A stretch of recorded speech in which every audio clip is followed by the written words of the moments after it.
All right, all right, all right. Today is Wednesday. New day. Let's build some.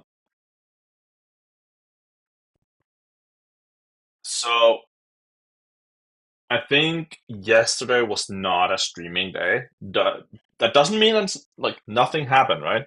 I built stuff.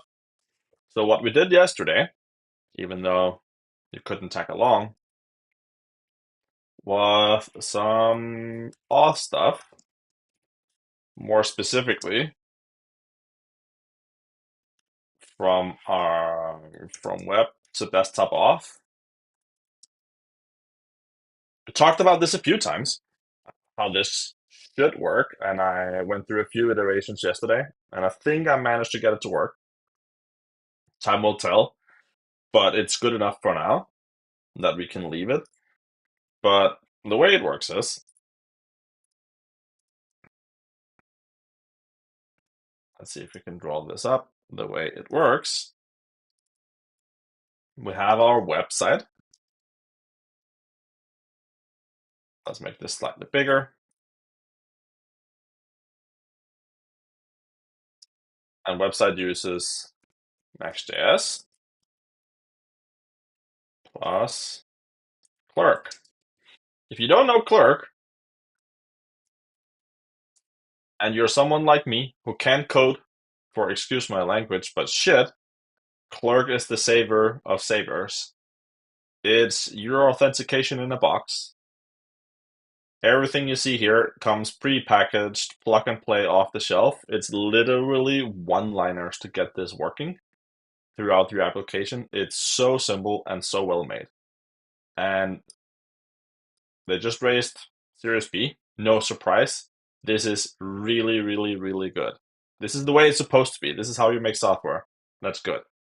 It's simple and it just works. Love it.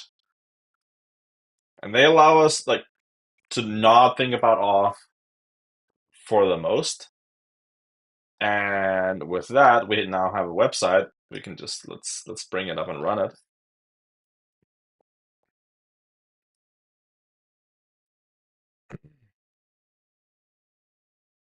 Uh, what?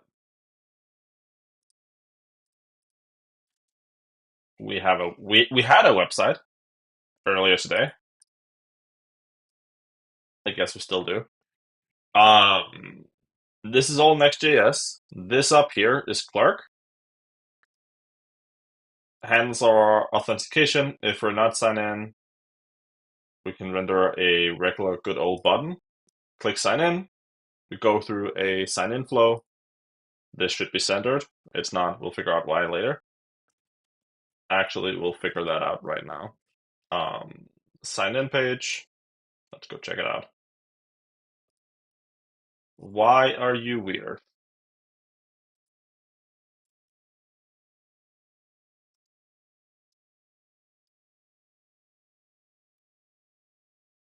What's happening again?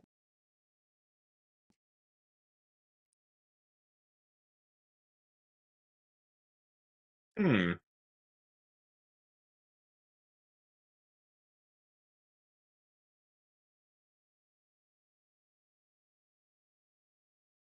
that is weird.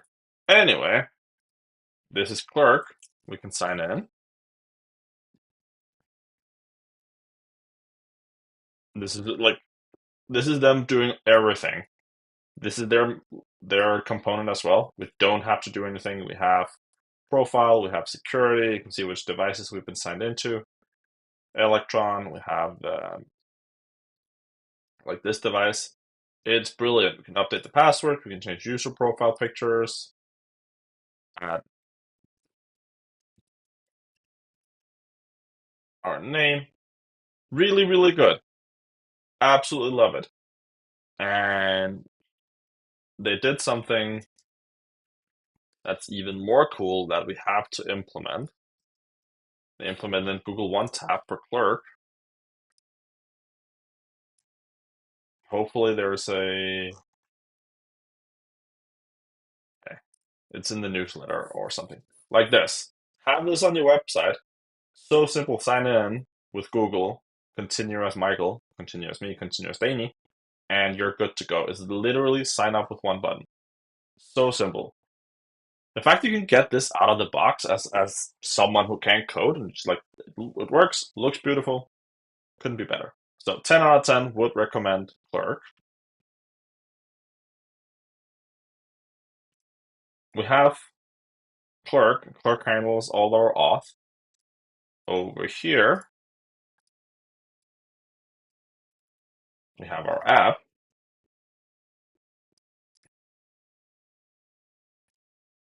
Mm,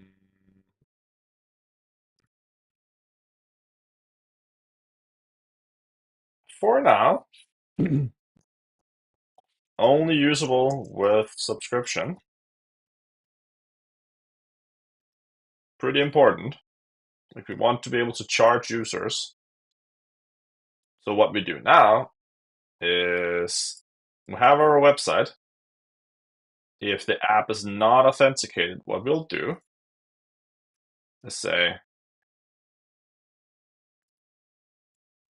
when not auth, and that literally means we have a valid token sitting inside the app that we can use. When we're not auth, we will call something like subscription check. That's not what it's actually called, but close enough. And say subscription check.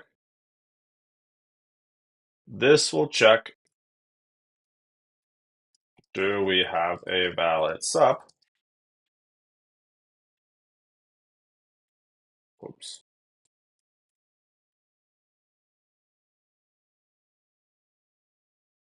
Oops, this is actually not wrong. There's two things that does. So on launch, we do a subscription check. Say, hey, do we have a valid sub? So if your subscription expires overnight, you launch the application. We want to do this on launch and every once in a while.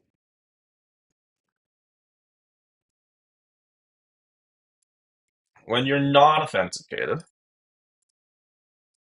what we'll do is we'll go to something like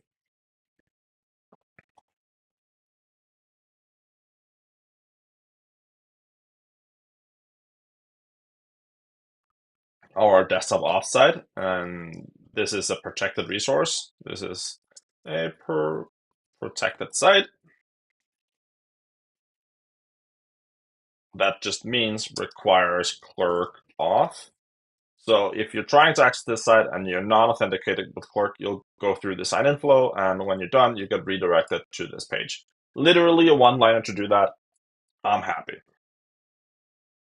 And here, we'll go to this side to auth the user, and here we can do the same thing and say, do we have a valid sub? Yes. Then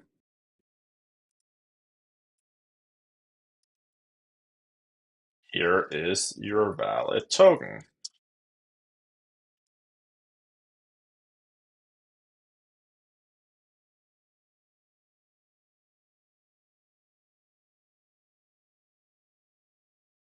Anyway, you get the point.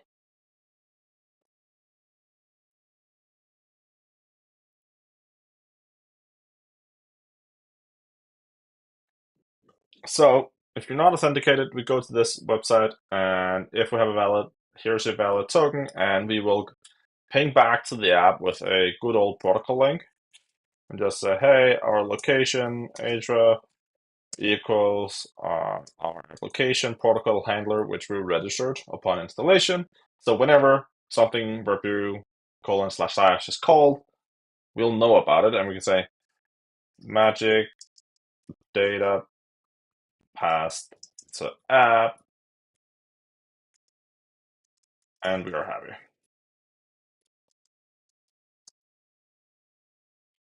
Everyone is happy, and we're good to go. So that's what I built yesterday, and I think it works. As far as I can test it without having a fully functional app just yet, this looks good. Our subscription check works. We did some billing stuff as well.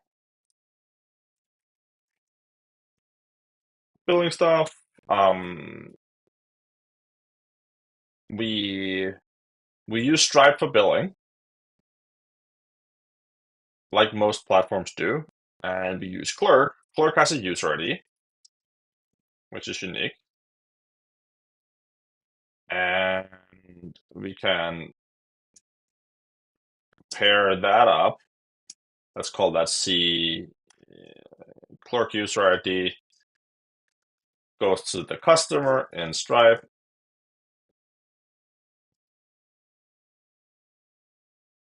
into metadata. Stripe has metadata associated with customers. Here we can literally put any text that we might need. Super handy. We can just pass our Clerk user ID. And we can check, hey, do we have any customers matching this Clerk user ID? If not, well, that means it's a new customer. And subscriptions are all tied to the customer, but the customer is tied to the Clerk user ID. So we have a mapping between all of it. So what we did yesterday was also just to, let's get just this one in here.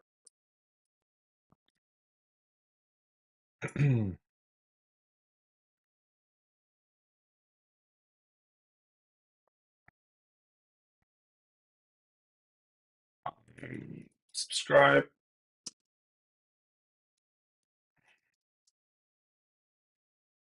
Stop the tier. Since we, based on the session Monday and Friday, I think, or at least Monday, I had sort of like this existential crisis moment where I've been thinking about the product in one way and like realized we have a way better path forward. So we need to rethink and redo a bunch of things, but that's okay. Um, don't want to move too fast. We'll probably just have one tier for starters, but you can subscribe to it. Like there's a big open question. What's the right price? Who knows? I have a bunch of smart folks out there that's doing this, building software thing. And there's plenty of things, or plenty of ways to go about it. But one thing that came up, which was super cool, was ask the customer. That sounds simple, yet we all try to like imagine the perfect number, but why not just ask? What do you think the price is, right? If you read books on this and just like product management in general, the sweet spot is it hurts a little to pay, but the user still pays. That means you're sort of like at the upper threshold of how much you can charge. But that's basically the sweet spot. It's like, this hurts, like this is almost too much, but it's just enough. And I'm happy to pay. Well, it doesn't really matter if it's $2, $20, $100, $1,000, but like the sweet spot is like if you feel like, it's too cheap, then your price point is definitely too low. If it's like so high that everyone's like, I want this, but it's too much, then yeah. I think iPhone does this really well. They're not trying to be cheap. They're like charging a premium. They're making tons of money, but customers still pay. That's the sweet spot. So that's where we want to be. We just need to figure out what that is. Right now, we have put in a random price of $12, but your guess is as good as mine. It could be 25, it could be 6, it could be whatever. We don't know. But we'll figure that out.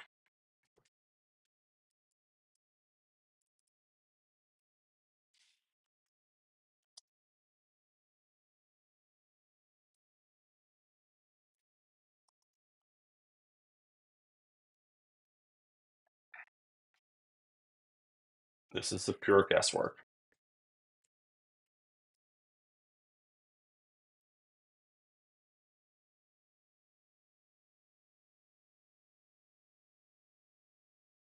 So this is where we're at. We have a imaginary price of $12. We can subscribe to it, see we have an active subscription. We can use that to generate a authentication flow or authentication token. We have a web token we can pass to the desktop app. We can sign in, and we can use that data and that token to send things to a database when the time is right.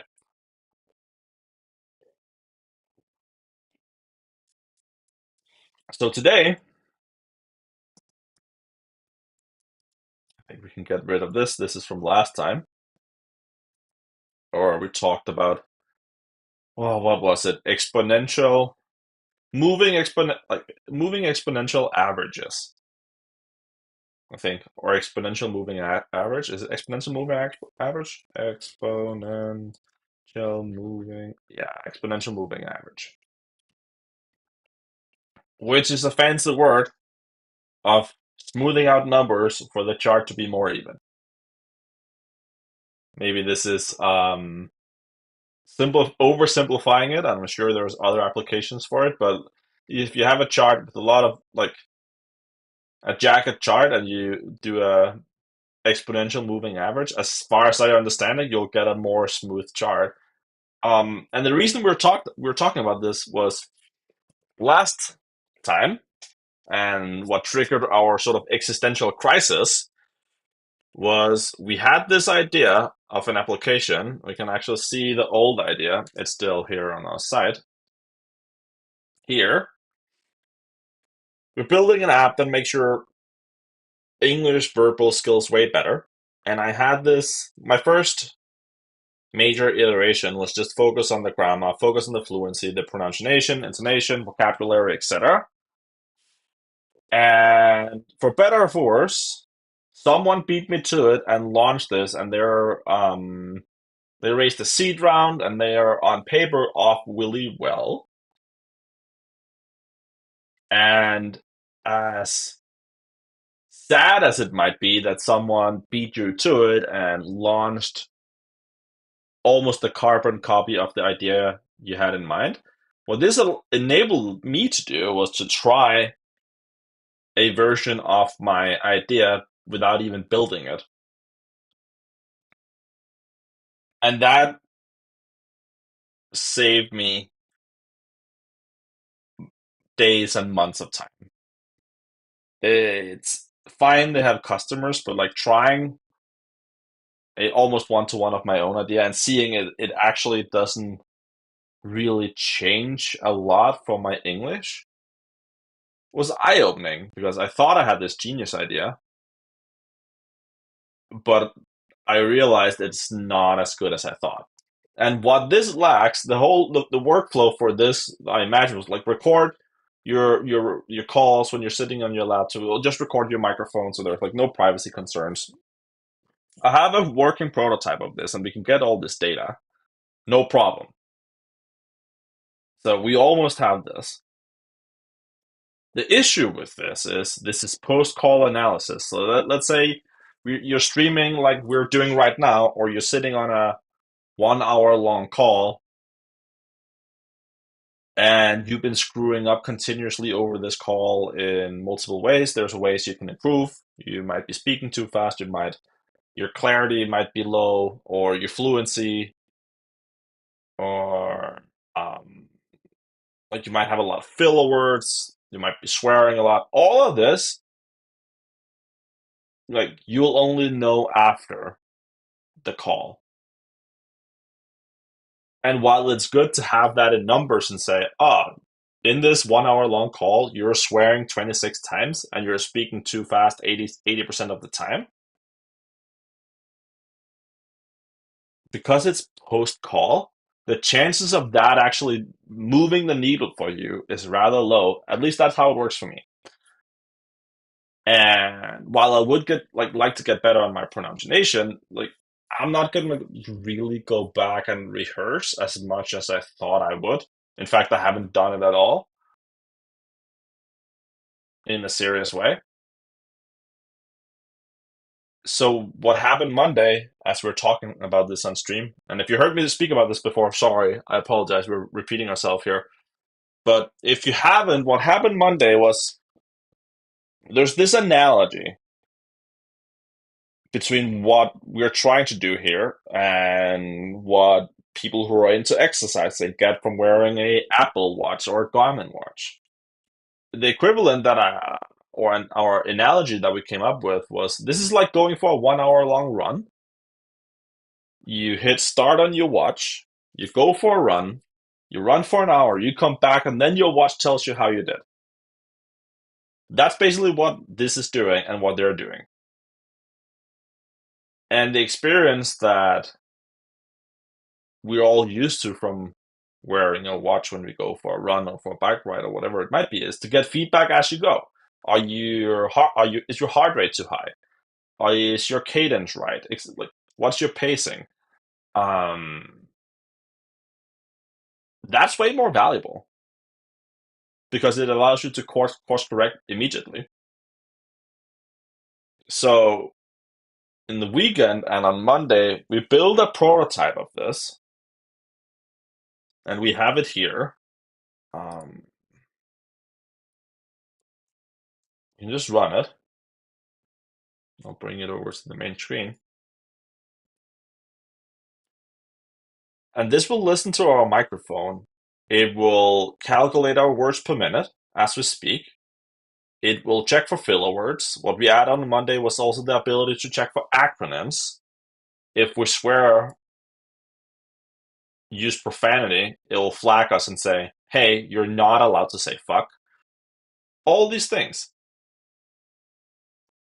And that allows us to course correct immediately. What you can see here is on my secondary monitor, I have a small dialog coming up and say, said something you're not allowed to say. You can see it here on the log, word detected, profanity fuck.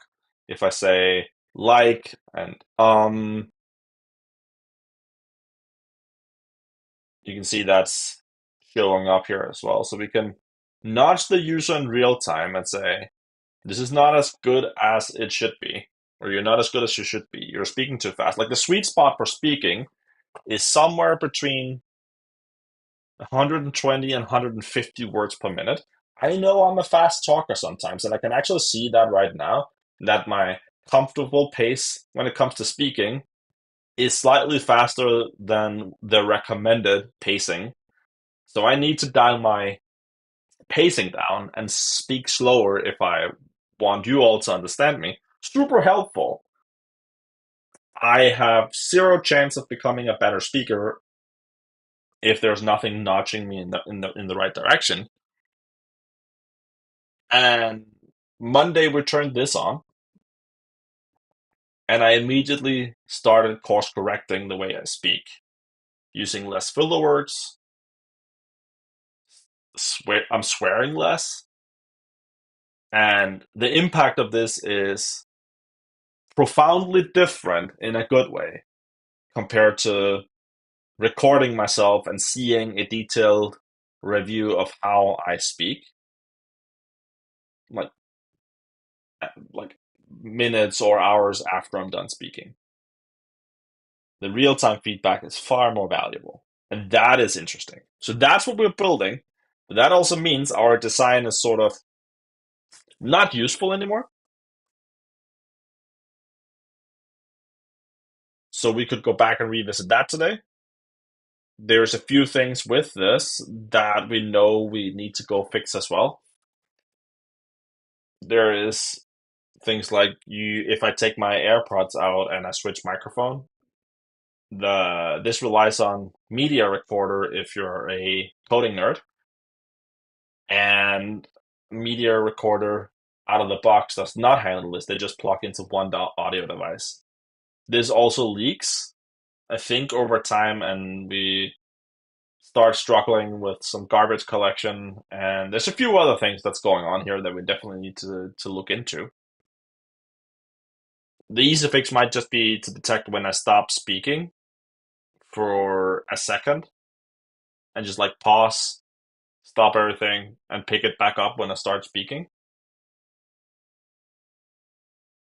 We have a data array. You can't see that here, but we did some logging last week that shows that our array of data keeps getting bigger and bigger and bigger and does not empty itself.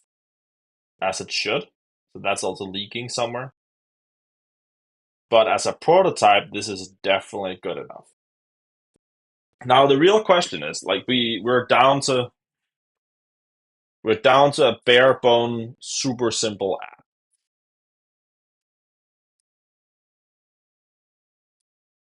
This is sort of a fork in the road where we could go native.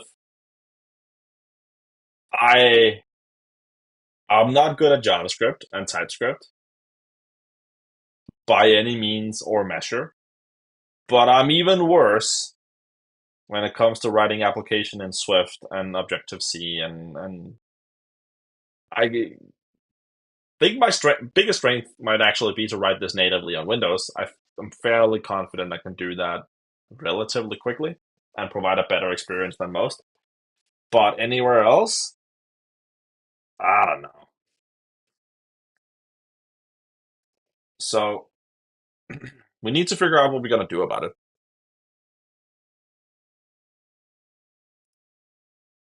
I'm inclined to just bet on Electron because we would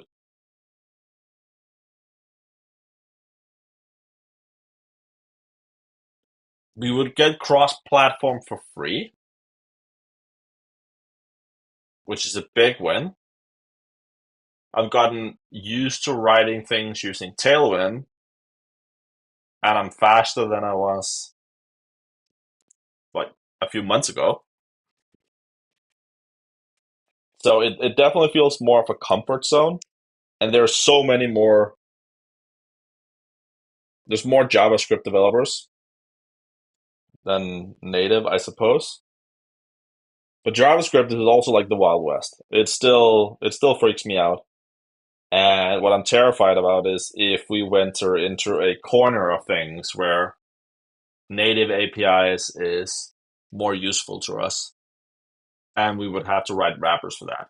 I've never done it. I know it could be done. I have some friends who've done it, past colleagues who've done it. So we could call someone and say, hey, help. But still, it's kind of tricky. I'm not sure if I'm biased here, or since we got used to like writing things in Electron, if there's a sunk cost fallacy that we might be running into, even though I don't know. Let's hash it out. How about that? If you can't think through the problem, we'll write it up. So let's zoom in a bit here.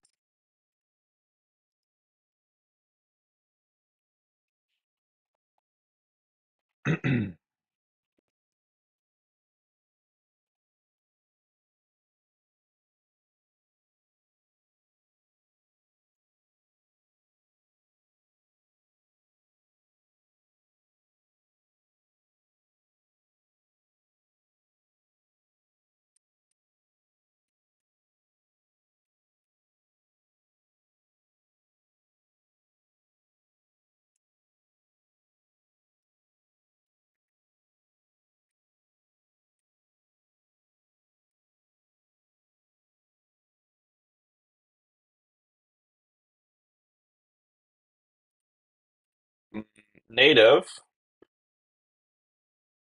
Okay, let's. This is where we are. Um, Hold on.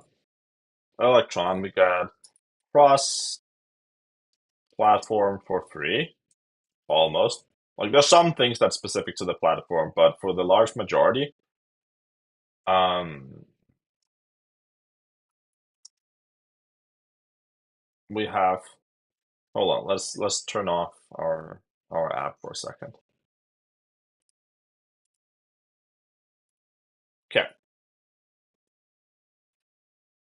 we have something that's working.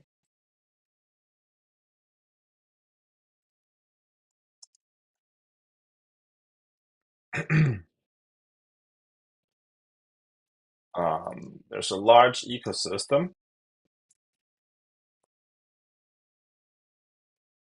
large UI ecosystem, and uh, the biggest downside is native integration. My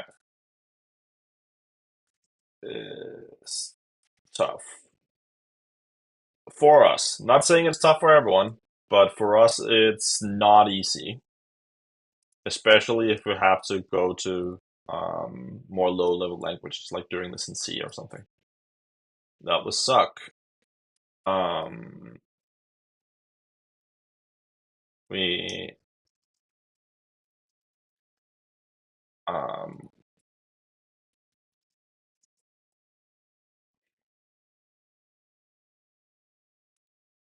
how can we say this in short? Mm,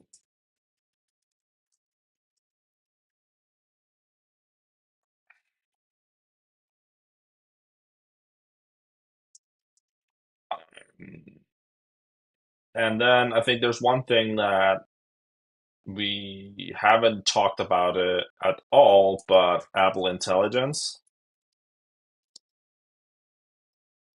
What does this mean? Like we're doing something that's actually relatively simple. It's not, there's not a lot of IP in this, which means someone could easily copy what we do and roll their own. Of course, it's some work, but it's not like thousands of hours of work to build what we're building. Still confident we can build a better experience than most. And most people just want, like, they would pay for the tooling and just like that rather than like roll their own. There will always be people who roll their own. Um, Downside here might be Linux offering. I mean, we can just not do it, but Linux and like offering this on Ubuntu and a few other distros, like it's a low-hanging fruit.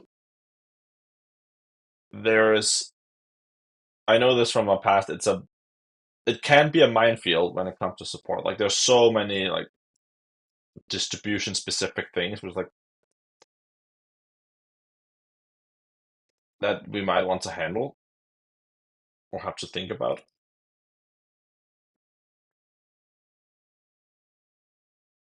Let's go native. Downside, zero experience on Mac OS. Um, the experience might feel better. I think this is probably a fallacy if you look at like no, let's scratch that because like all sure there's something around resource usage, um, lower resource usage. That's a fact. On when it comes to experience, like Visual Studio Code, Spotify, Notion, like all these applications, they're written using web technology. I know people like, oh, but it would be better if they're native. Would it though?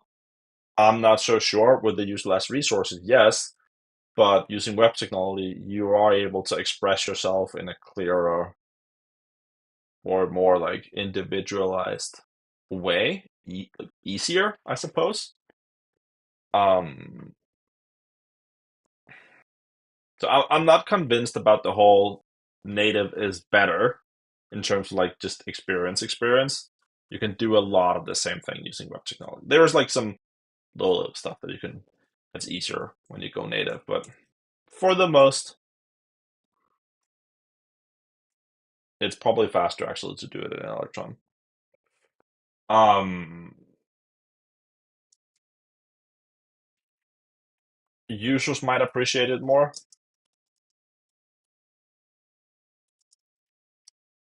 Um,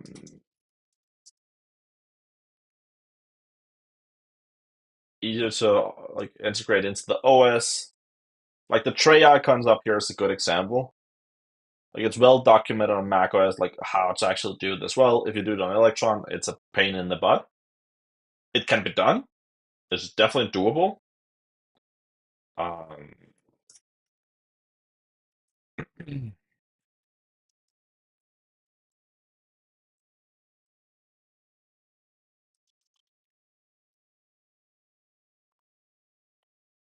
it's double the work to support more platforms. Um, Unclear how big value add Windows is. Like Mac users are have a higher willingness to pay. You see the same thing on mobile. Way higher willingness to pay on Mac compared to Windows or on iOS compared to Android. But there is more Windows users, but there are all like most young tech savvy folks, especially in the US, they use a Mac. If you go to Europe, Microsoft have a way stronger presence or foothold, if you will.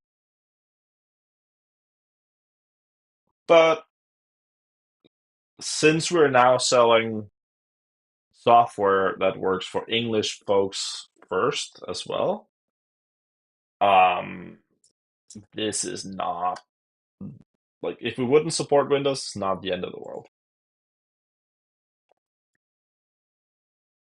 Hmm.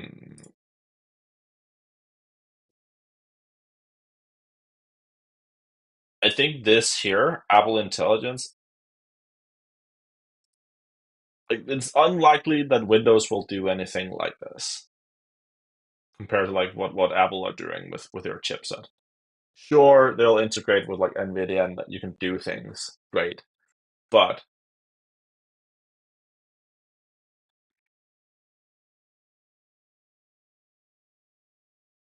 yeah, there's like the long-term risk of the if this becomes popular, there's a non-zero chance Apple will just like steal that idea and bake it into the OS. Because I think this is actually that useful. So we need like over time to expand the capabilities and the feature set. A past colleague of mine who've been chiming in here and there every once in a while, actually, and I think they work in sales or close to sales, showed me what Gong is capable of. And Gong is software sales folks use, and it tracks how long time is spent asking questions, how long time is spent answering questions, how deep are you going into the topic, et cetera, et cetera, et cetera, that you're discussing. Like they track a lot of interesting metrics, and we're only capturing the user's microphone, but still we can analyze the conversation and try and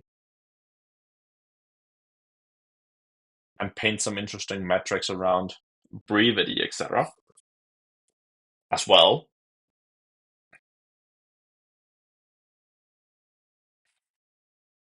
And figure out will we regret not to go native? Let's take a look at Apple Intelligence. Apple Intelligence.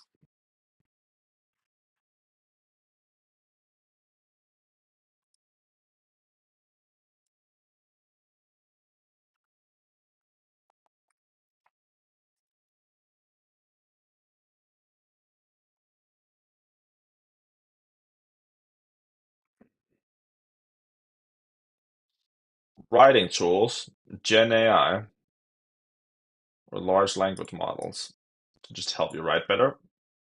Bye bye Grammarly and everyone else. And like this might be a argument to go native. Not that we have a lot of dialogue or like user input that we would need to capture, but a argument to go native is you get access to all these things and we can tap into those capabilities where with Electron we're relying on whatever Chrome is doing with Chromium. Mm, let's see what we can do with voice. Apple Intelligence.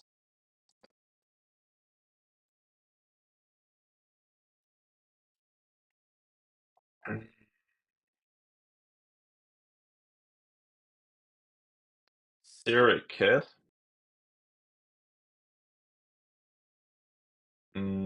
Richard.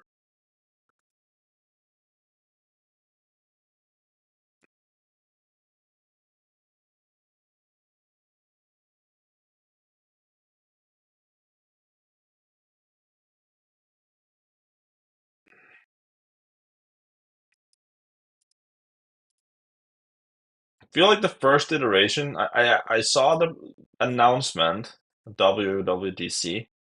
Can't recall anything voice specific other than the Siri stuff,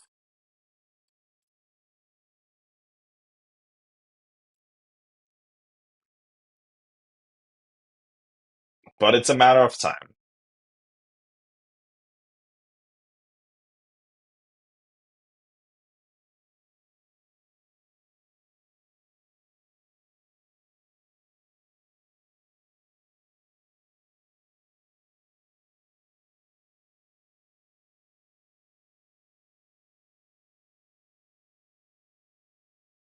Hmm.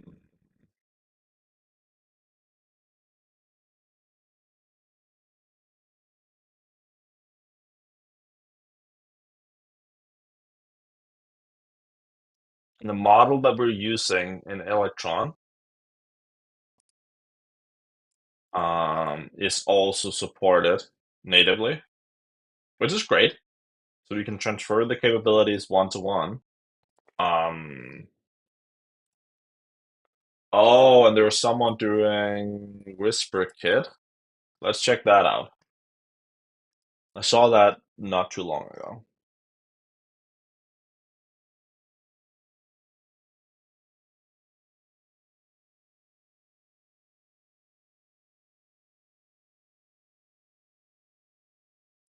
Mm,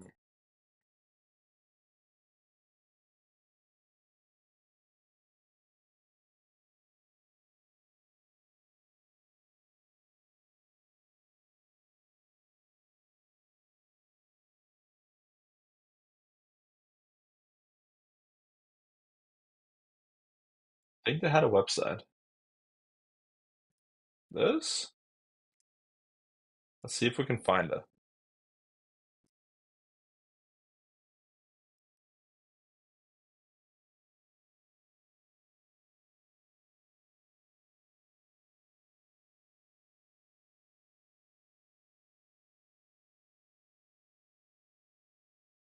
So it's still early.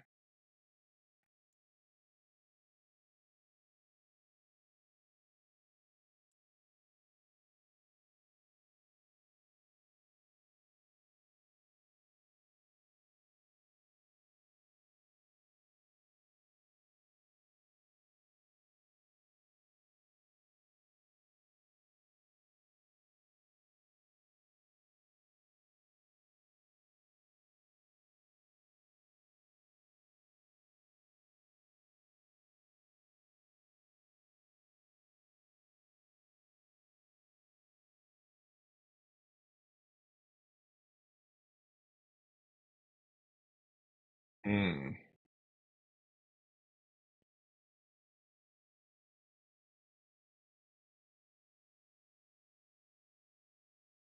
I mean, it would be super like this.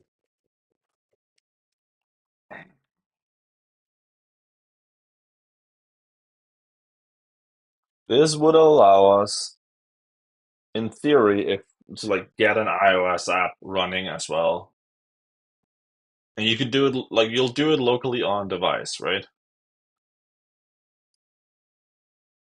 It uses Metal, so it's fast, but so is the code that we have running in Electron. We talked about Mondays. This is utilizing web GPU, so it's not that it's slow at all. It's sort of a resource hog because it does require a lot of computation. Um, but so does this.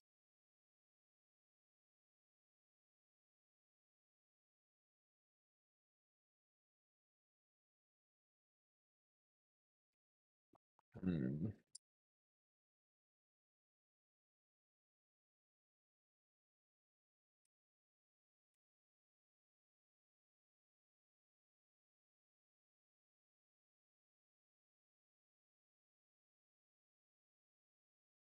Interesting.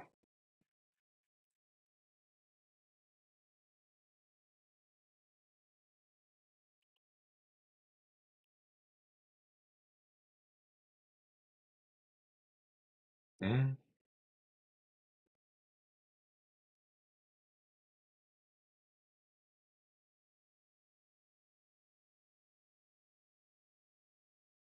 But like there is literally a project that we can just tap into and use.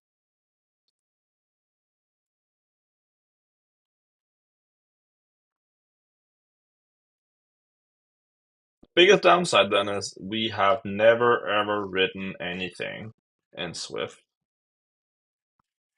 This is 1600 lines.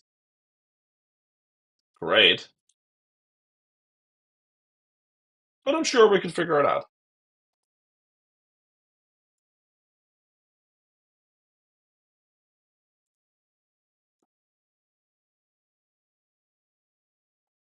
Hmm.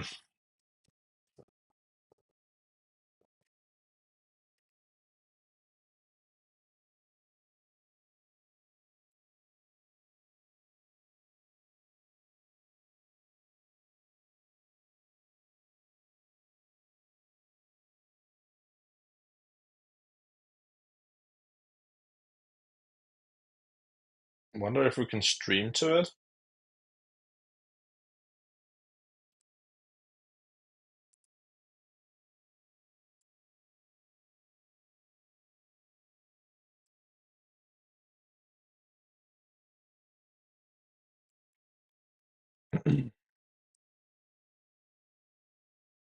Silence detection. That's one of my issues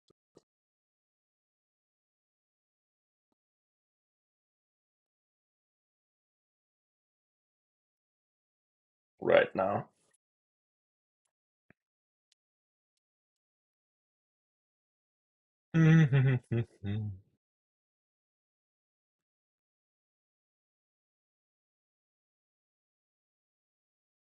Let's see how things are fat. Like merged 2 weeks ago. Things are moving.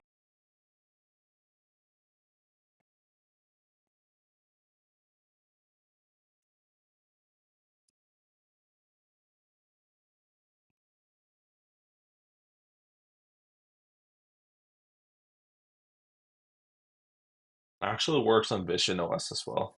Wild.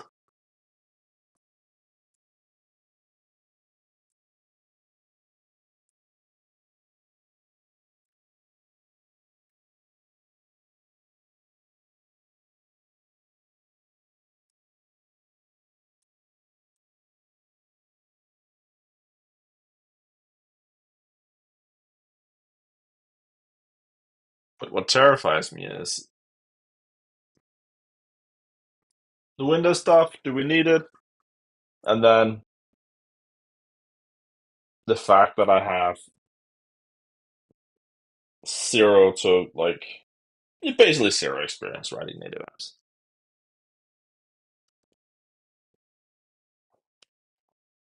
So not sure what to do about it.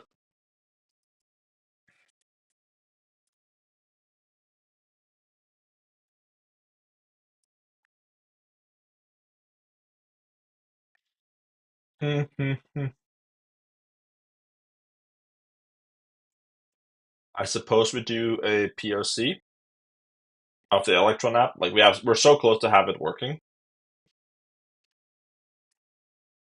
in a decent manner. We can consider rewriting it if we run into things that we cannot solve.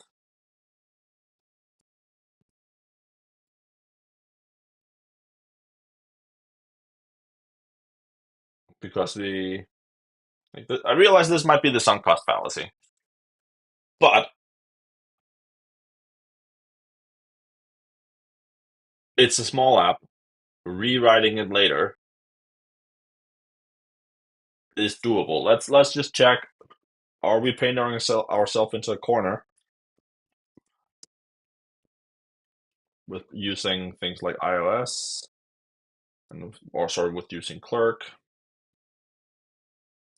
Mm,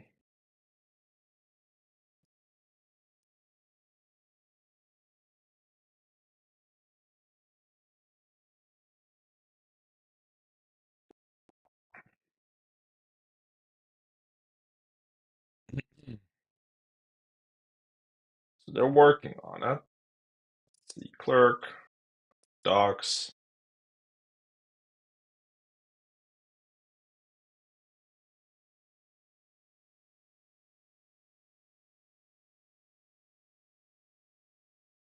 Definitely a thing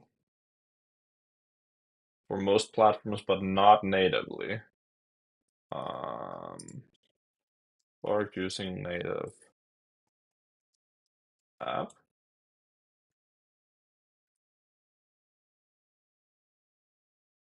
Oh, right, Expo. Expo is a thing.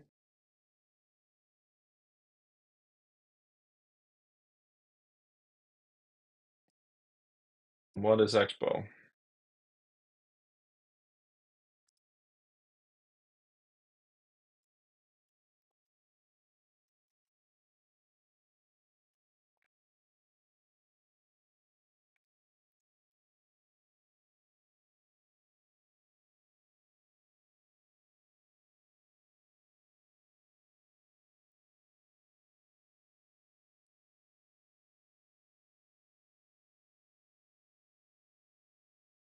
Okay, so Expo is just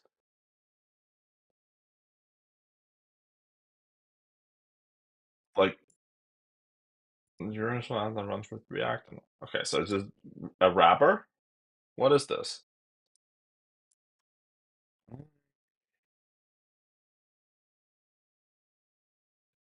So JavaScript on iOS and Android. That's what you get. Well, that's not useful. So clerk iOS.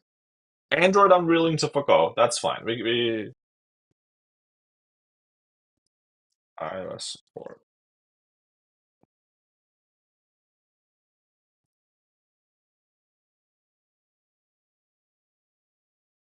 Mm,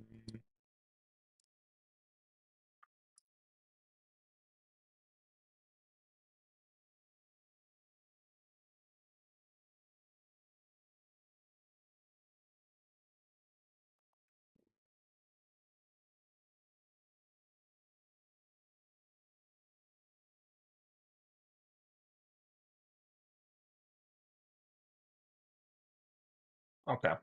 So clerk iOS is the best thing we have for now.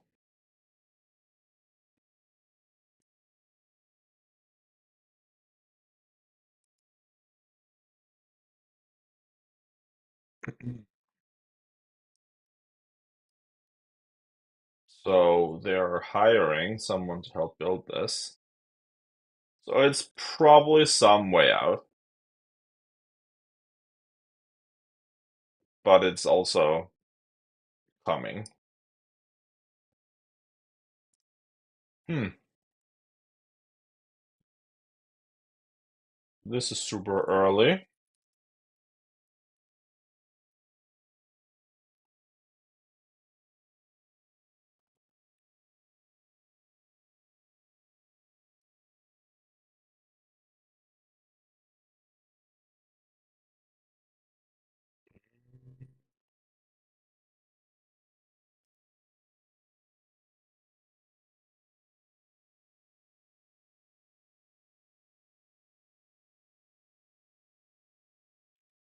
This is what we're using, Transformers to JS.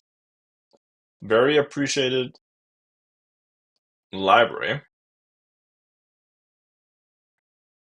well used.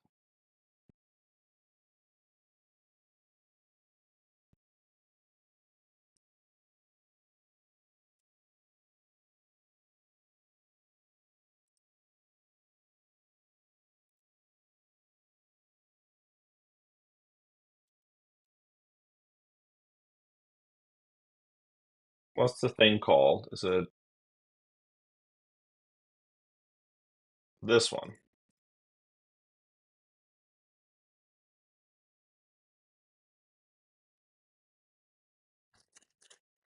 What does this thing do?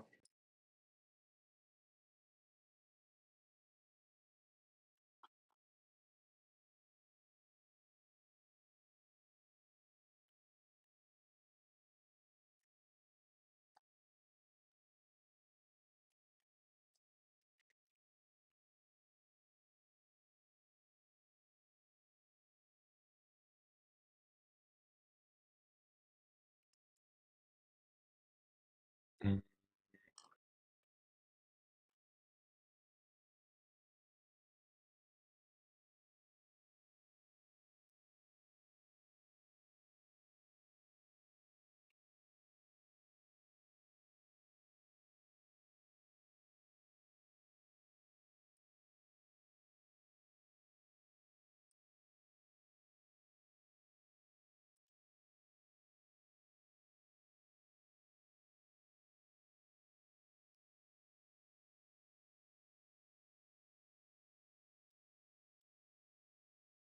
Let's see what they use. Electron Forge. Hmm. Tailwind Scroll. Nothing crazy, crazy.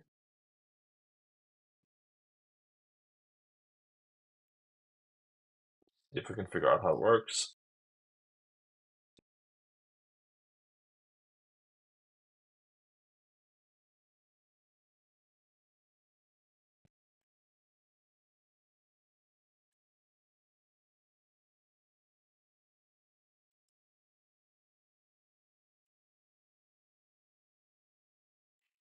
Mm-hmm.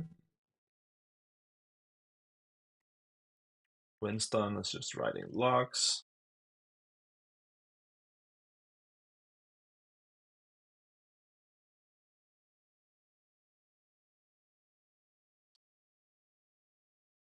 Oh, one thing.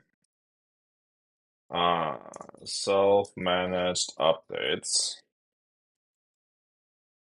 macOS managed updates.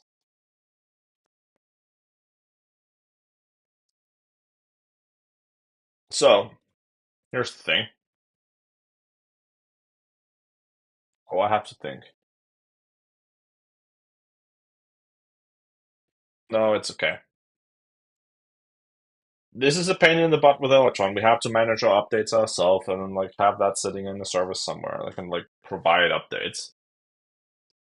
Where here we could technically just give it to the App Store. Downside is App Store takes what, 20%?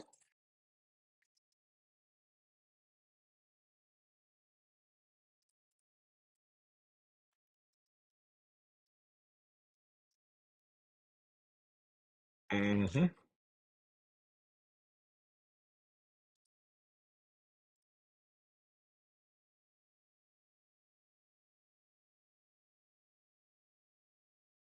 15%.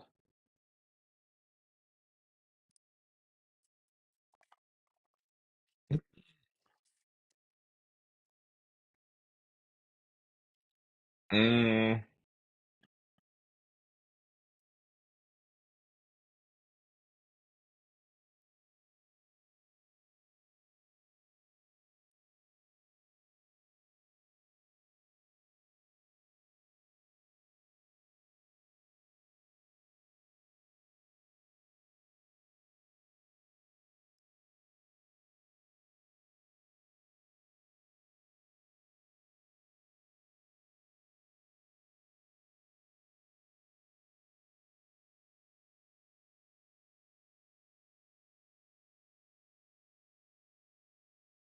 let's see.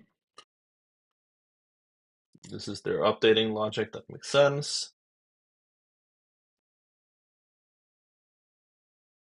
The biggest downside for this, like, it's not 100%. Every time you update, someone will inevitably just not update. Proxies is painful. There's so many pits one can fall in.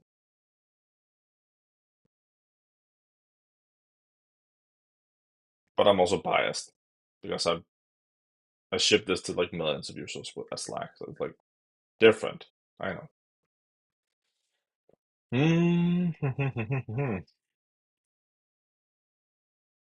Okay, step, welcome CLI.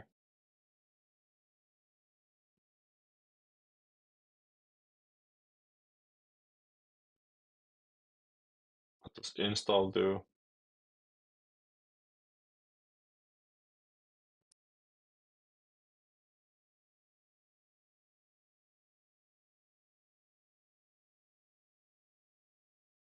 What? So this is just a wrapper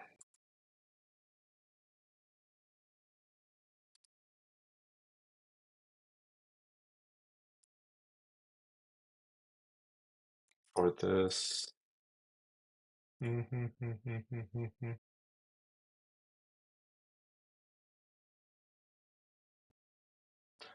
Require Electron remote.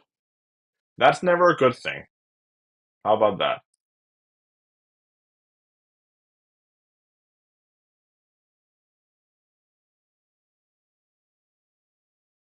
If I recall correctly, this is like against all best practices. Mm, nope, we will not use this. So here,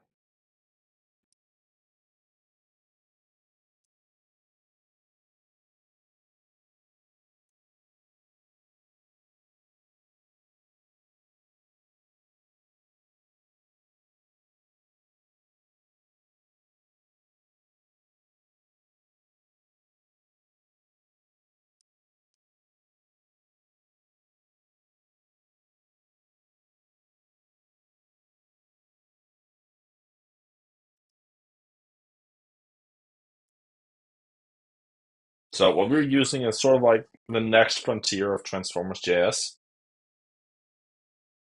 So again, it's early code. Chances are we're too early.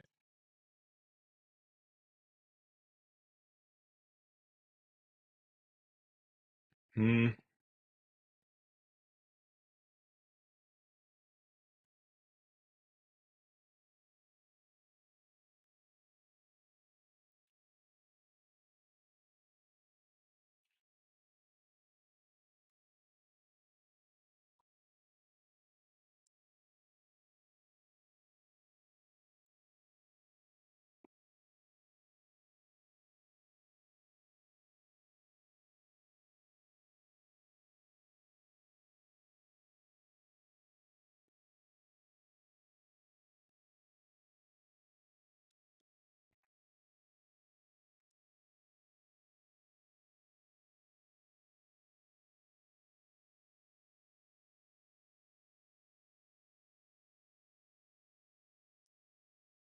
If I recall correctly, the developer behind WhispKit used to work at Apple and is fairly well connected.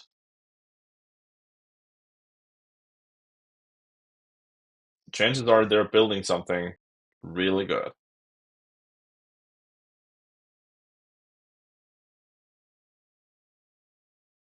They're also building different things. They're building.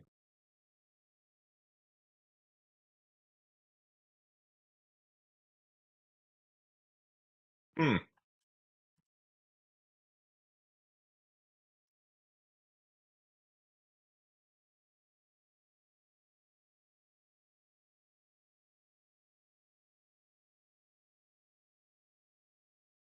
Oh, I don't know. I don't know. We'll roll with Electron for the time being. We cannot like this is not a one-way door decision.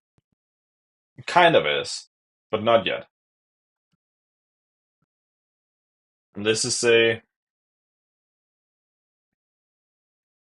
early. We can always go back, but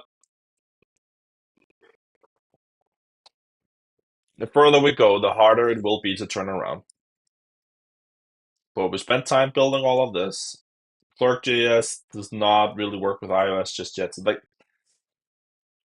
there's too many things that we would need to go back and like change. Where this, we can hit the ground running, so to speak. So, what do we do next? We have decided native is not us. Not yet. Why? Apple Intelligence is not thinking about voice just yet. WhisperKit is.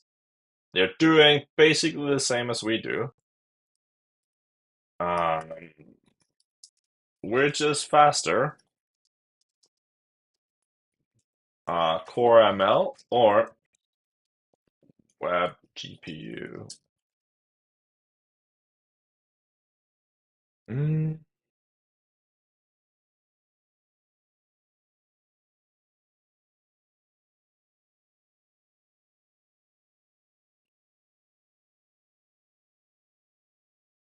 so the framework that we're using on X is also using web GPU. Or is using web GPU. We can also use Core ML, it seems. So chances are it's fine.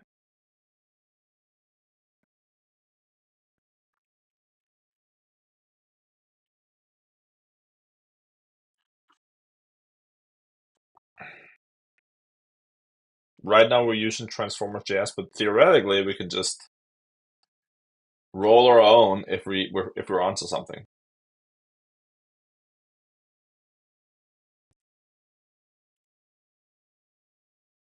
Hmm. Perf is still a big question,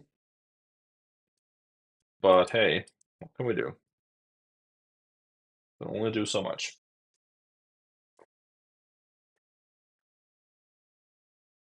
Mm,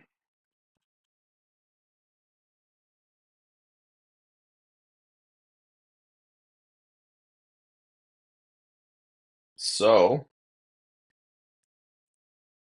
we have it working. Okay, here's what we're gonna do next. We need to figure out how's this gonna look before we build it. That's sort of my. It's easier to change pixels on the screen than a lot of log. Hey, we already have Figma over here. Okay, so this is our current thinking.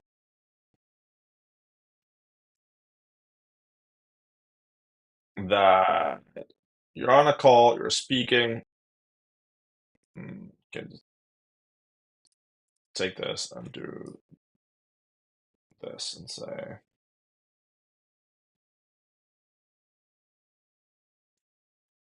here.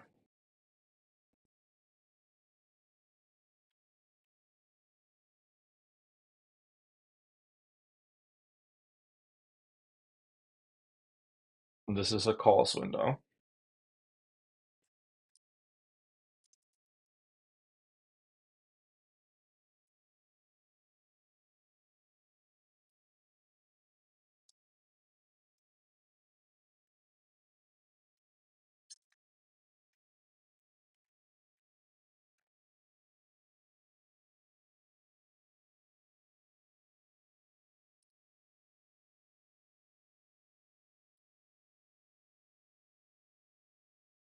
Cool.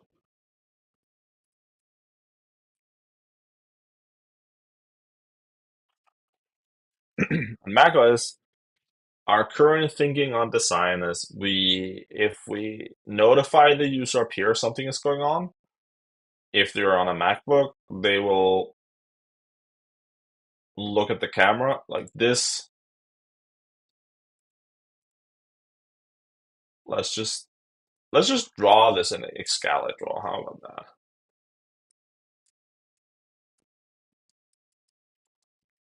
Our infinite canvas. Okay, so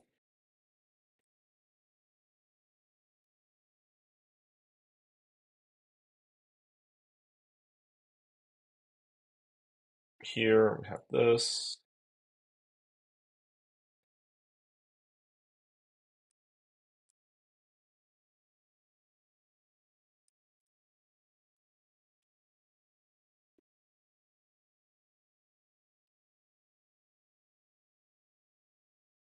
This here, background, and it's full.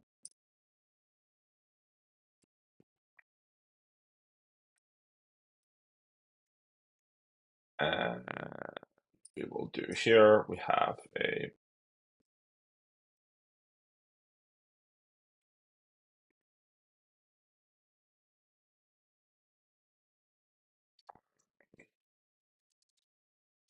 this is a Zoom call. So what we imagine is we maybe do a line here and say this, this, black, and we would like to have our teeny tiny icon here and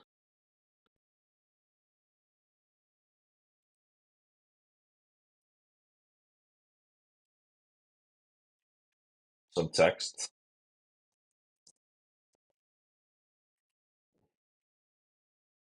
And small and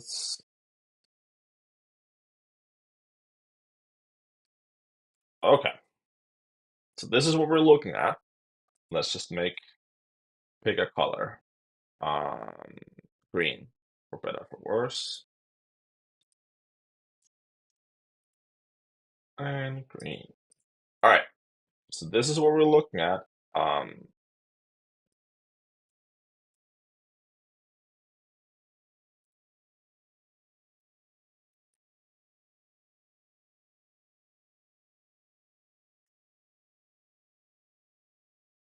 Tab to change.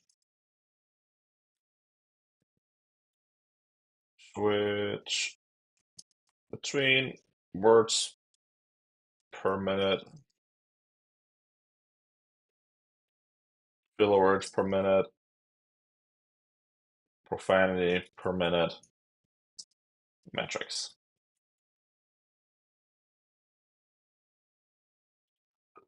Excuse me. Sorry about that.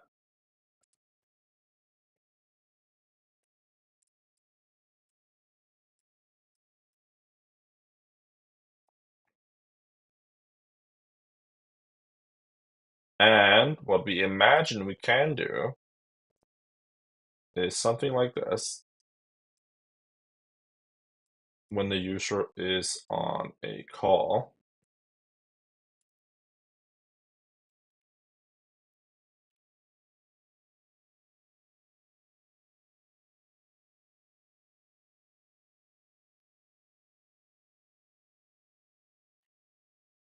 We can say fill a word,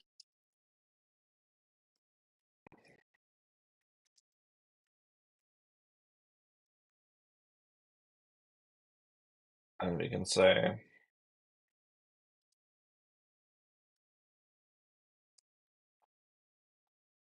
it's like the 22nd time this call.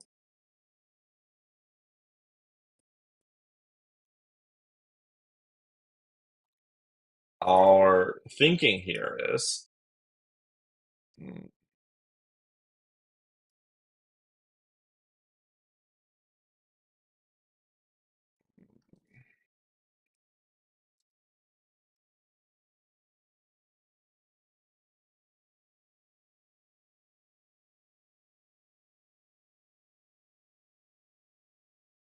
I think my thinking here is either the user's on a call on just their MacBook, or they will have a webcam. This is a webcam, for better or for worse. The webcam will usually sit somewhere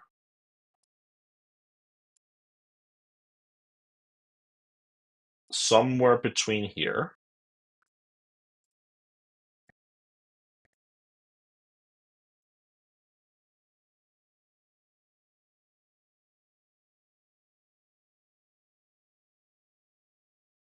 I'm gonna move this to front.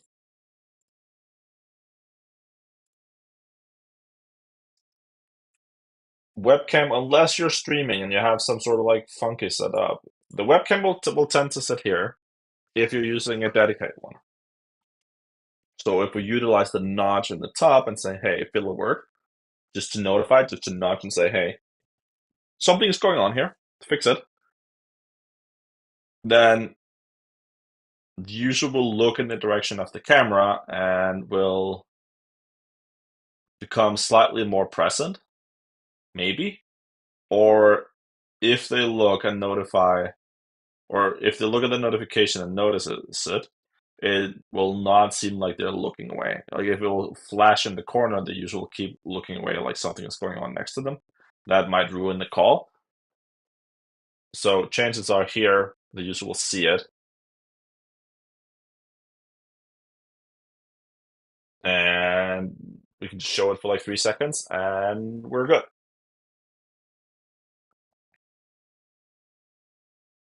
So here, capabilities. Capabilities.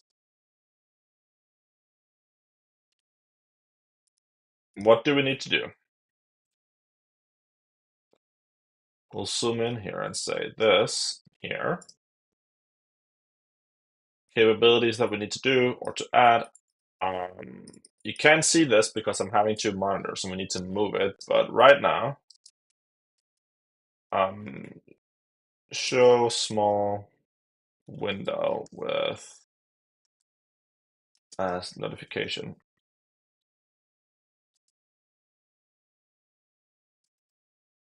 We can, in fact, do this. Use React Tailwind. We're not doing this. This is like super, super basic.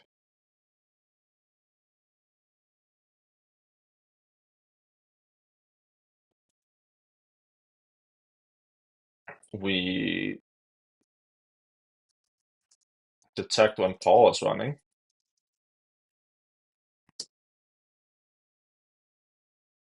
We need to handle mic output change, fix leaking,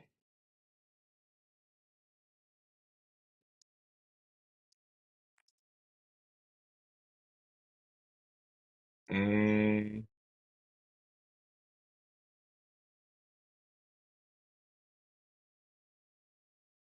what else? Oh, tray icon. Tray.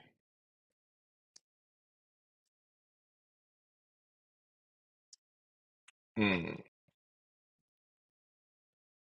We have a proof of concept of rendering words per minute. That works. We get icon right.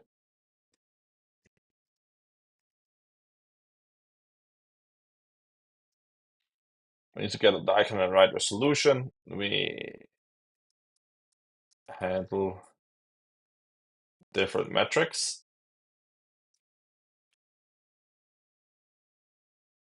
Actually, let's do this. Nice to have will be the tab to change. For now, we'll just like skip it, keep it simple.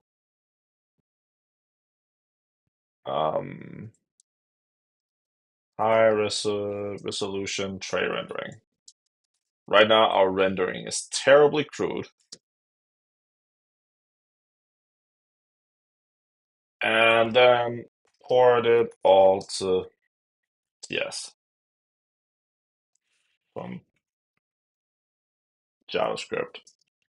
You'll see.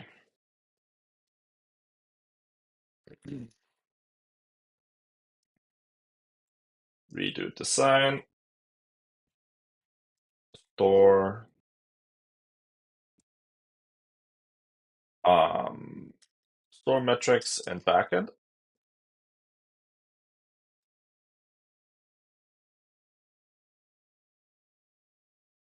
That comes after. Store metrics in backend. Dashboard it all.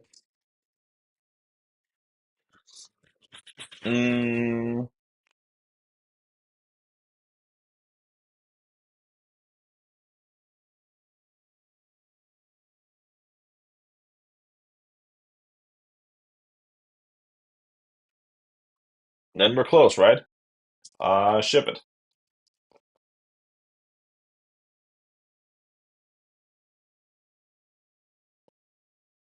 Uh, I actually,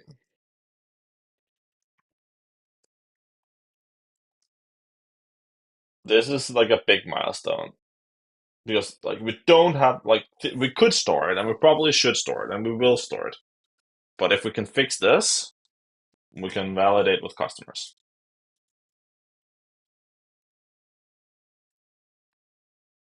Uh, our assumption is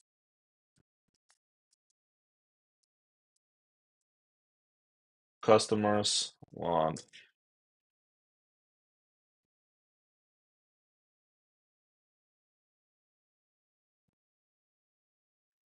and we go here, go GA. And we have built into our app acronym detection. And this means general availability. Danny, availability. Don't say GA. That sucks. So, where is our list of words?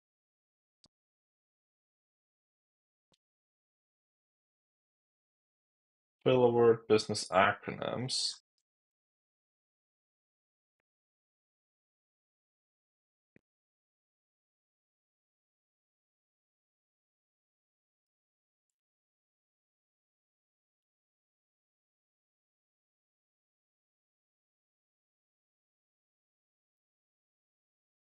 General availability.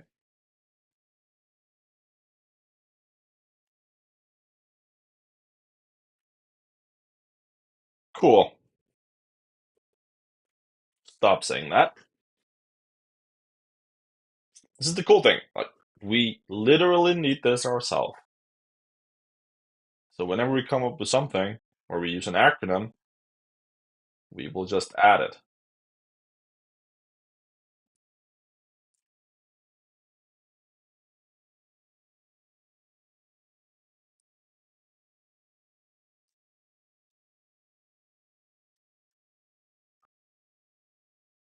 Wonderful.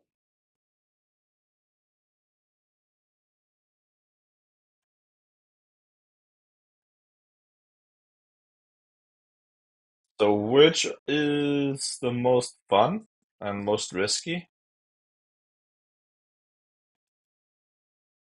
The rule of thumb, right, is always go with the most risky. But we also, like, it's almost 2 o'clock here. I feel like fixing leaking is definitely a thing I will either do super duper early or as the first thing in a stream. Right now we are an hour and a half into it, but this is super critical.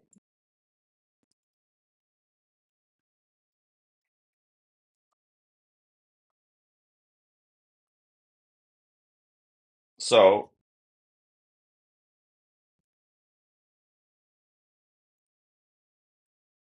make this longer so we don't have to use an acronym and just say severity 0.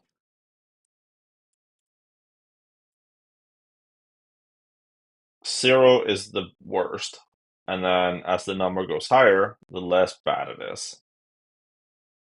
Hmm. This seems like a 1 or 2. Let's say 2.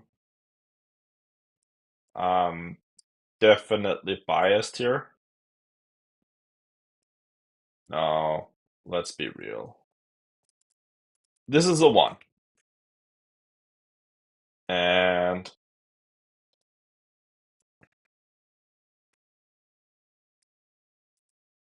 this is a R3 instead of severity. Maybe priority is better. Priority 1.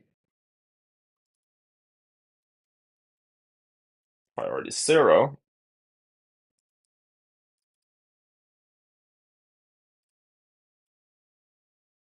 Oh,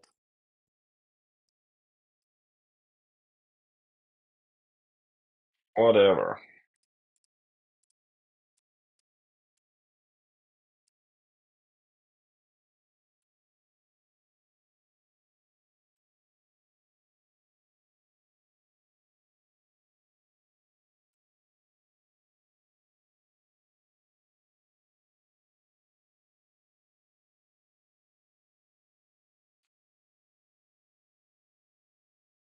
Oh no.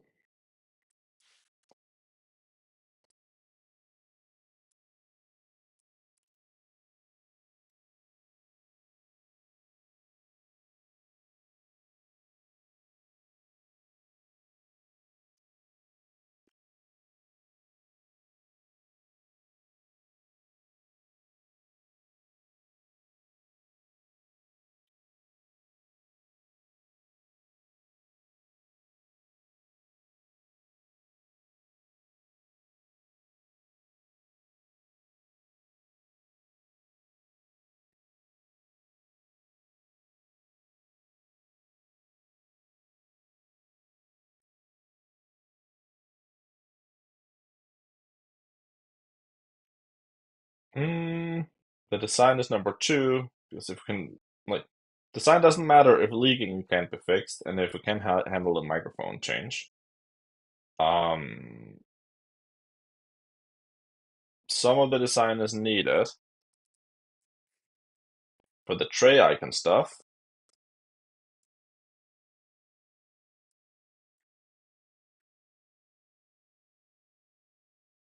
Mm, then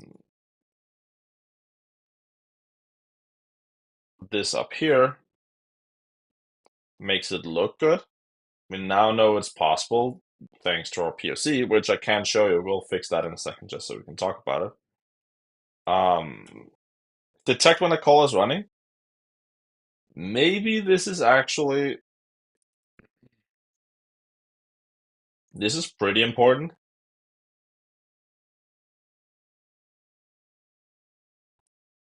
At least like for like plug into like when this is pretty important.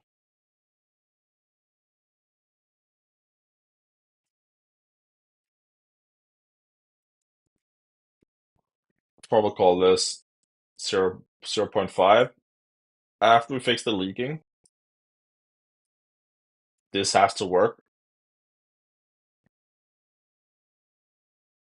Like these three things, like they need to work. If they won't work, things are annoying.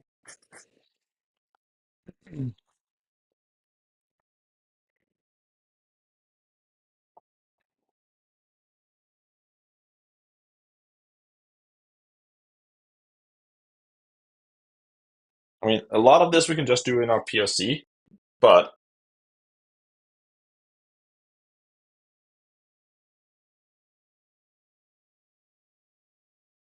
eventually we need to get to this, which is going to be a pain in the butt, but we'll figure out how to do it.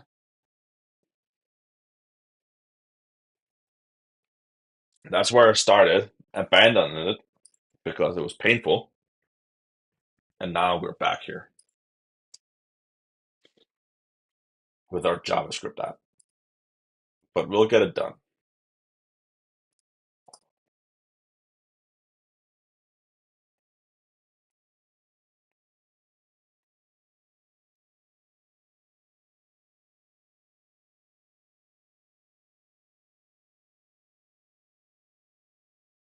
P0. Okay. Leaking we will save for tomorrow morning or at some point soon. But I feel like that's gonna need a lot of like deep thinking and focus.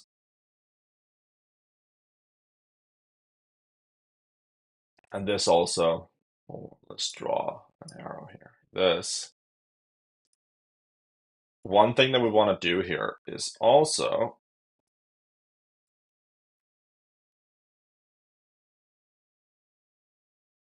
mm,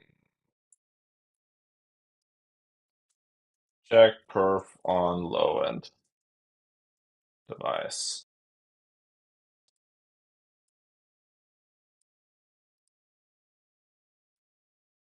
That's a thing.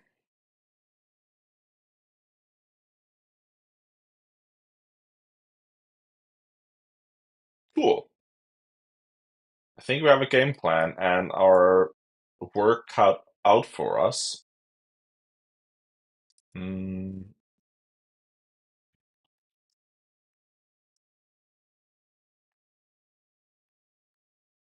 let's see.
Hmm,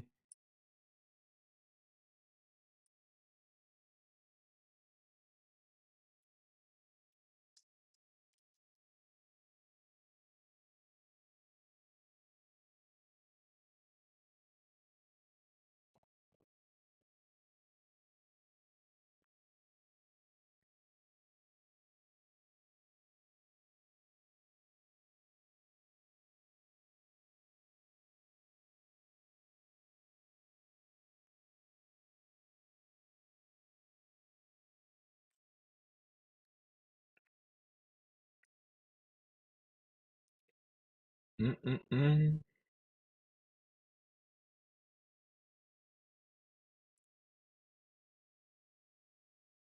If it's running, if it's stopped, it's zero. Okay, so right now we're using the microphone.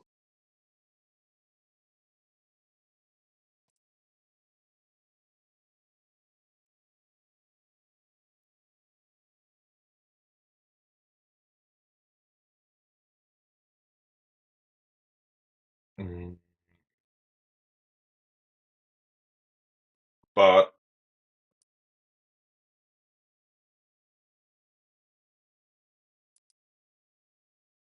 OBS is using both screen sharing and okay, so this might work. Let's park this. Save this thing here.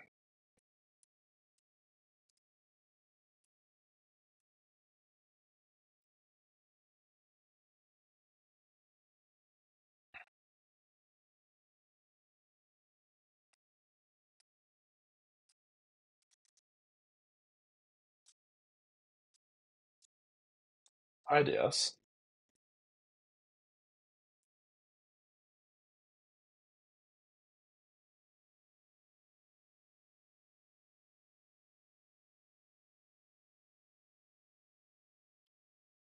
This might be one way.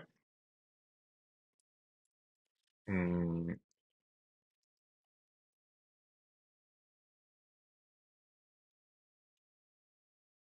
Mm,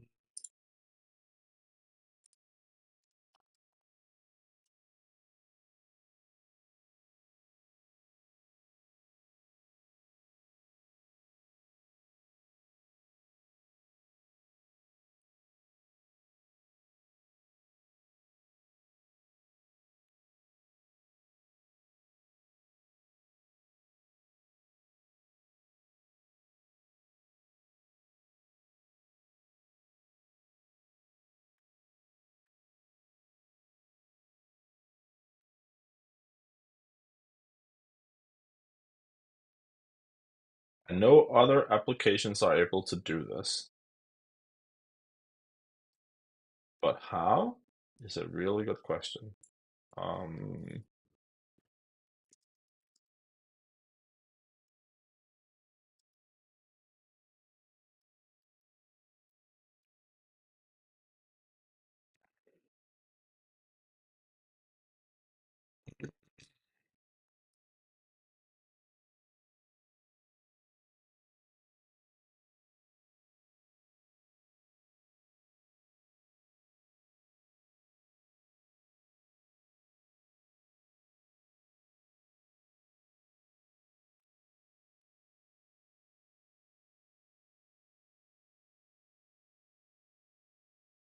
hmm, let's ask our friend.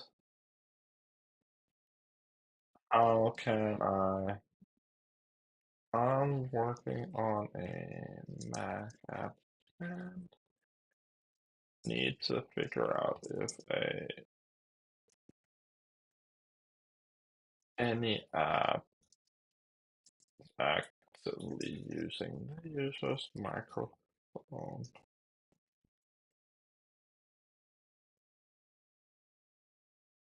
It could be Zoom, Slack, or Discord, Teams, or otherwise. What API should I use? And Perplexity.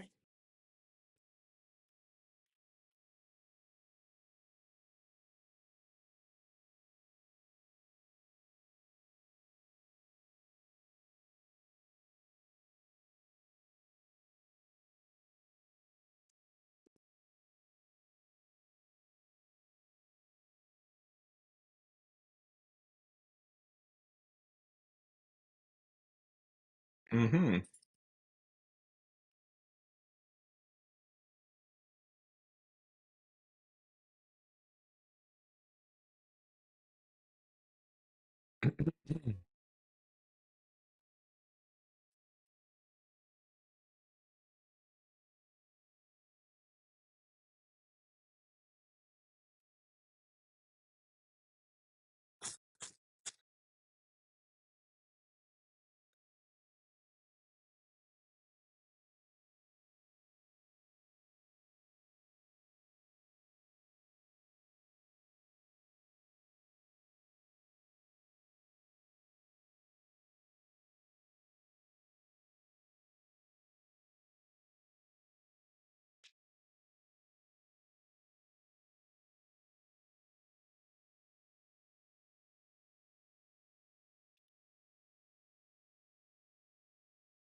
So this is probably what we're looking at.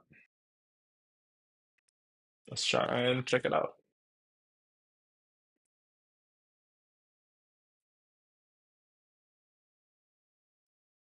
Mm-hmm.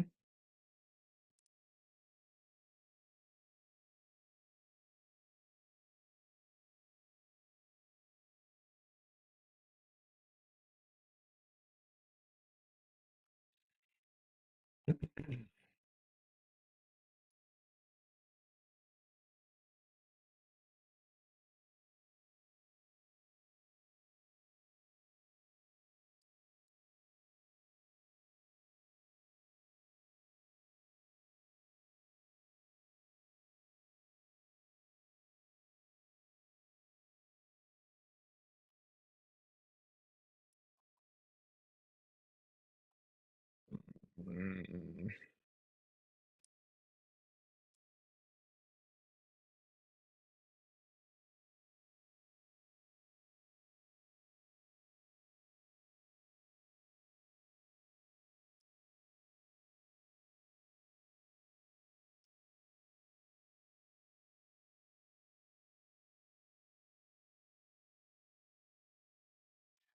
Sorry.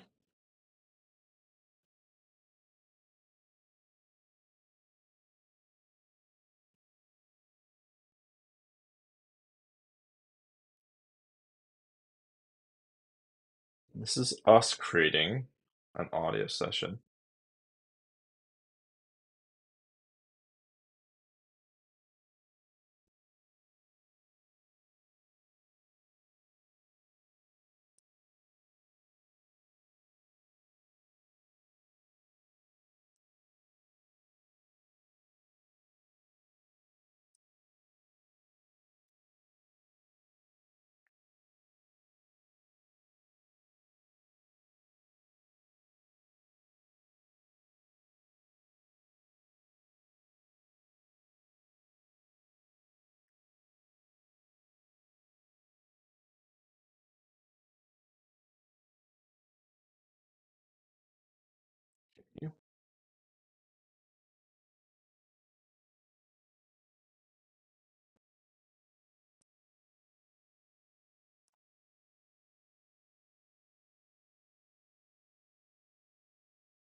This is tricky.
Hmm.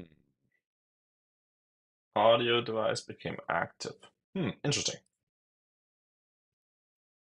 macOS detect if audio device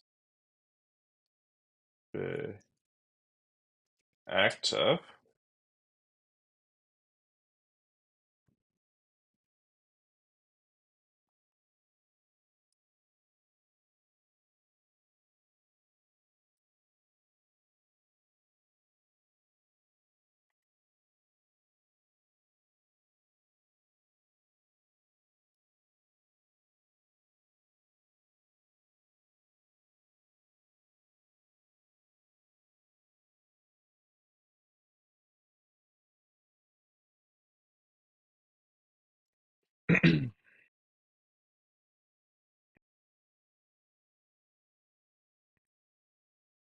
Let's save this one here.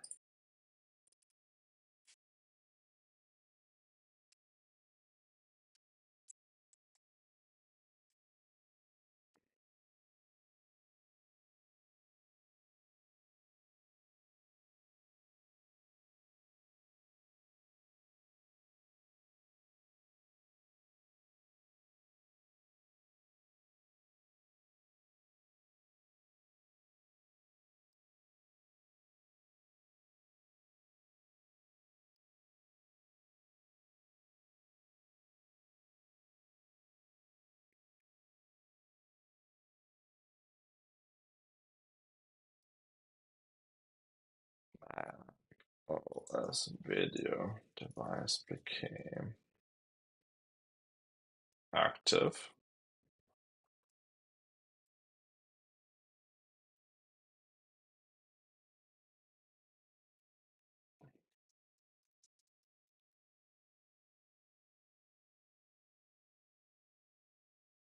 How do I detect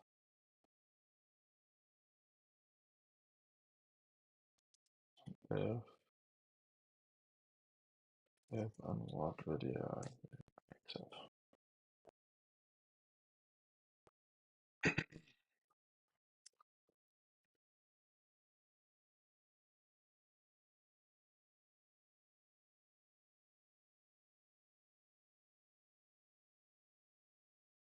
Perplexity is wild, man.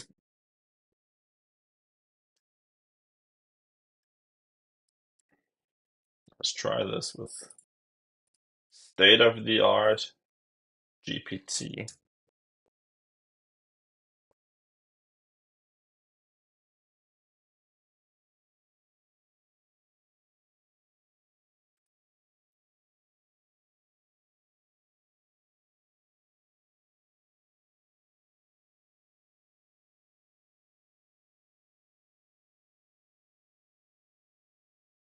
So one uses the notification center.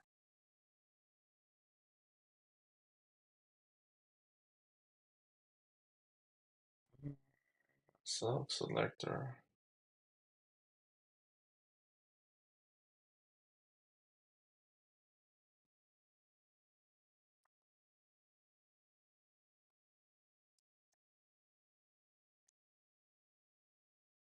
Mhm.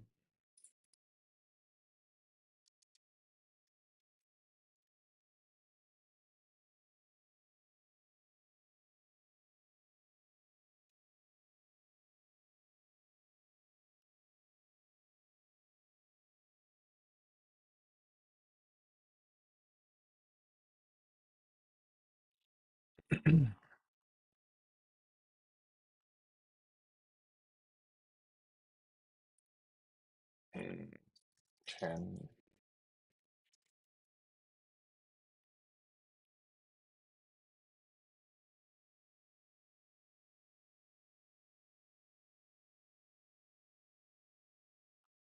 not that we write Objective-C. Swift is way easier to read, but if I recall correctly, if you want to integrate Electron native APIs, Objective-C is the way.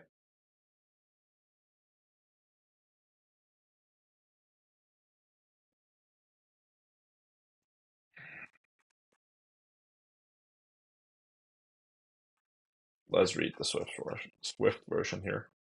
So, AV Foundation. Let's check that out.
So they ended up using Swift instead. They started with Electron. We might end up doing the same. Who knows?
Can you redo the Swift example, and moni- monitor audio output devices instead?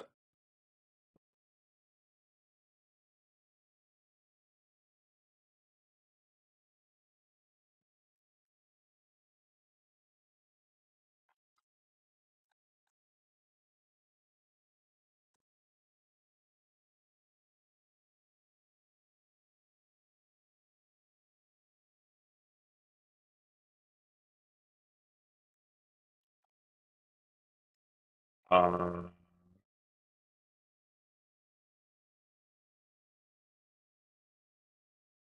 that seems like a lot. How about I just do,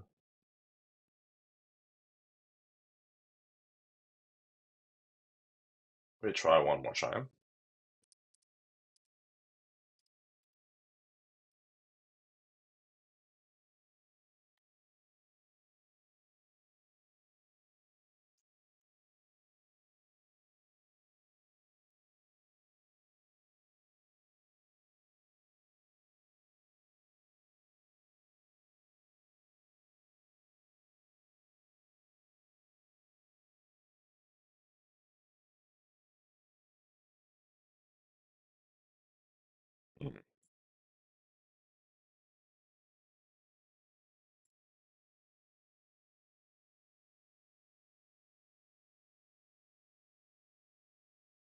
Can this be done in Swift? If so, how?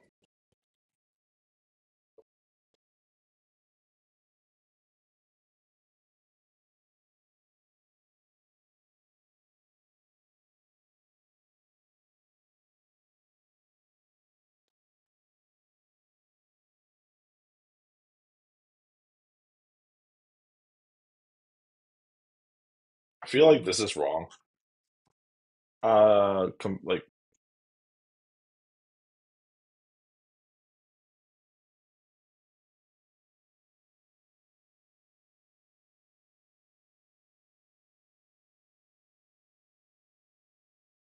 mm, something is not right. Either the first example up here is way too simple, or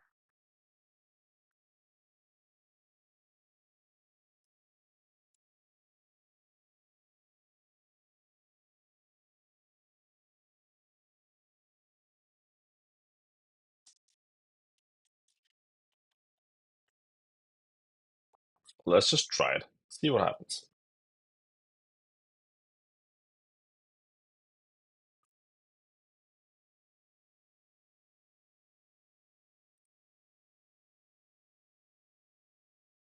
Here we go. Thank you, Xcode. New project. And it's a Mac OS app. App. Next. Maybe foundation test.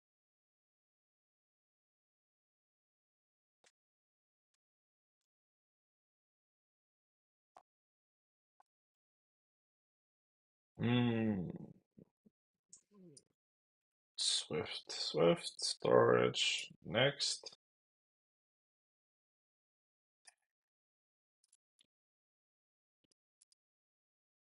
AV foundation test. Don't create a git.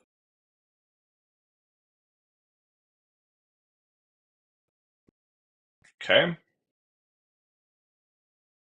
Now we need to find project settings somewhere.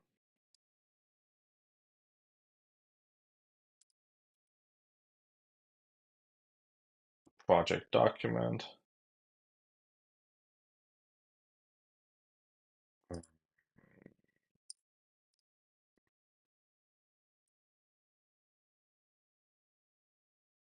Project settings.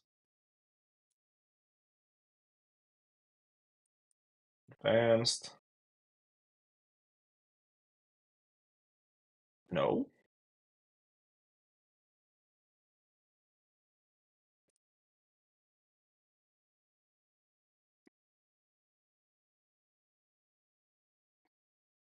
Link binary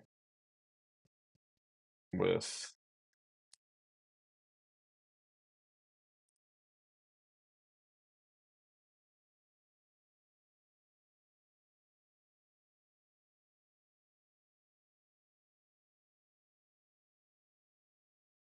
no capability.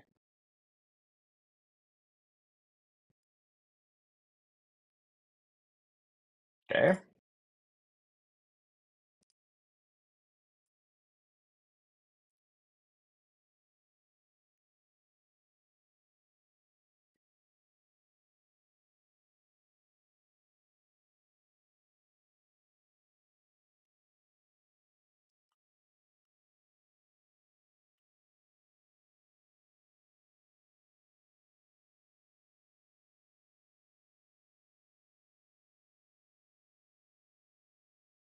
How is this so hard? Here, this. Hmm. Video device monitor.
Hmm. Okay, we might need some help.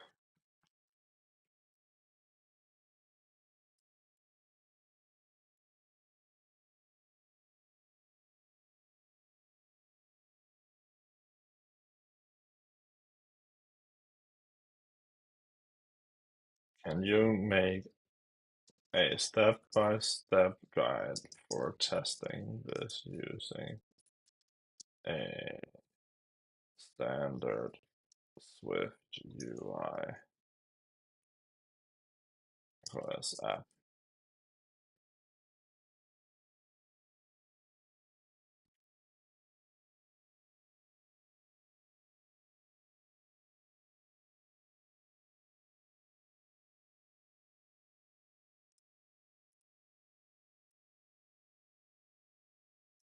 Can you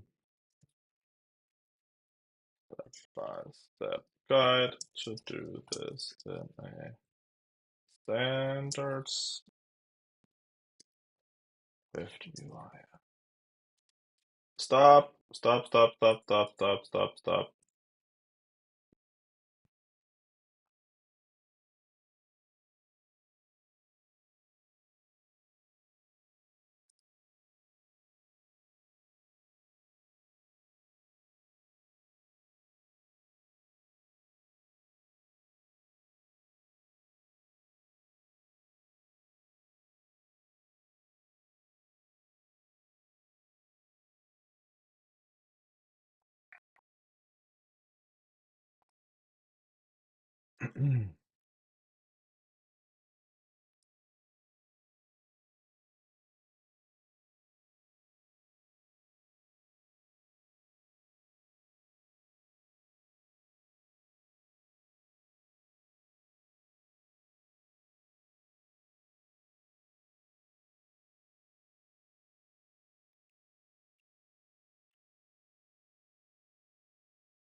Or audio framework.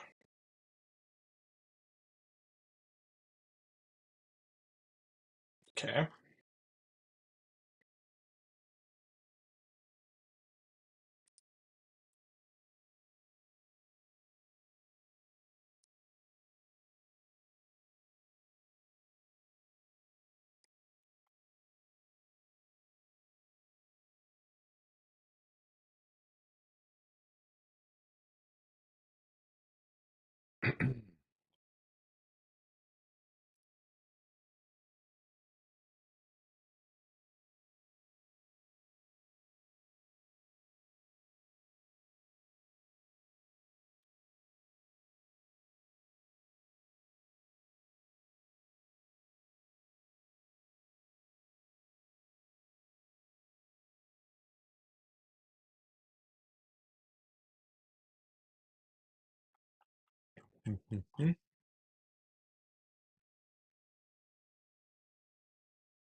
Rename, rename, rename.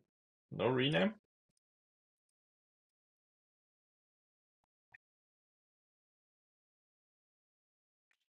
Audio. Device monitor. Okay.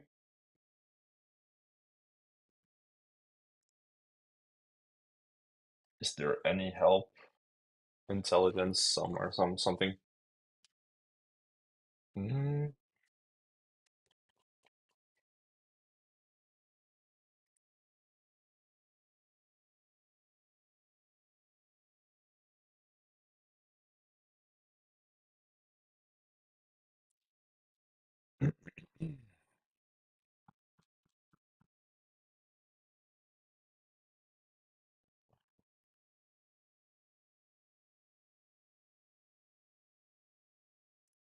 okay.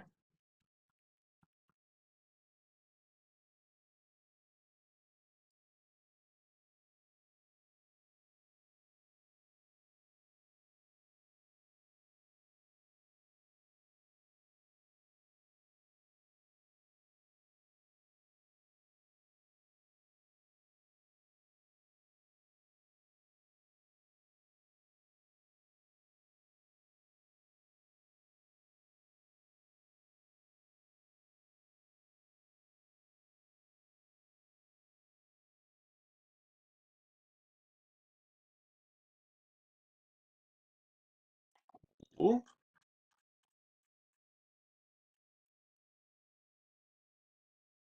what's step four? There is no step four. Like 3 to 5. Okay. Run it. Build failed. Mm,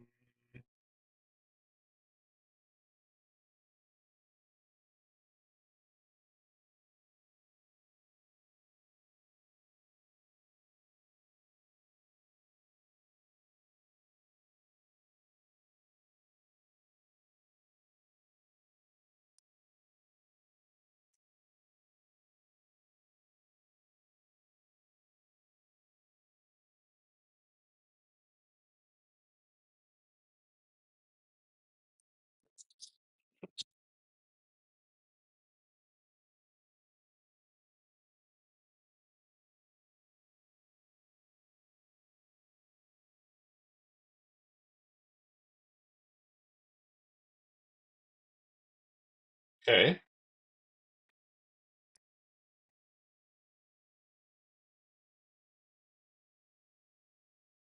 Certainly get the output.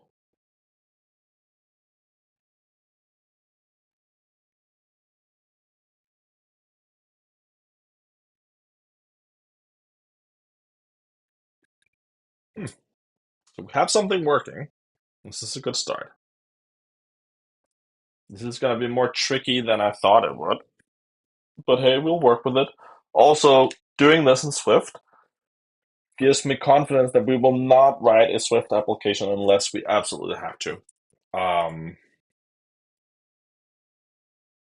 Time is of the essence, and I have no idea how this works. Sure, we can figure it out, watch some courses on it, read a book, but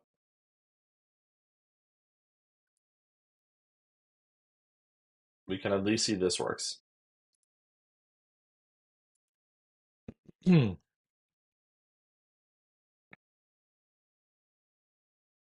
Hmm.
Hmm.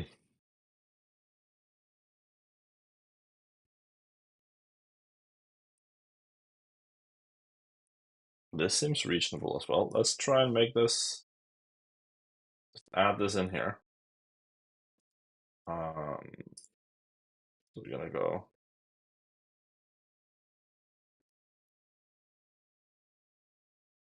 mm,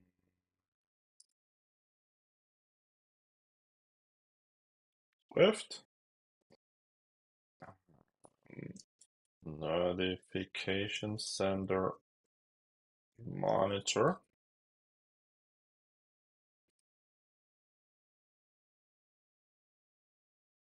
and device connected and device disconnected. Device name if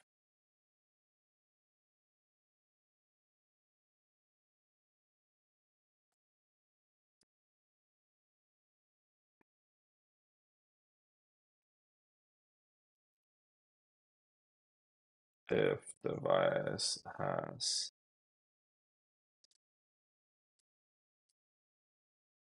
audio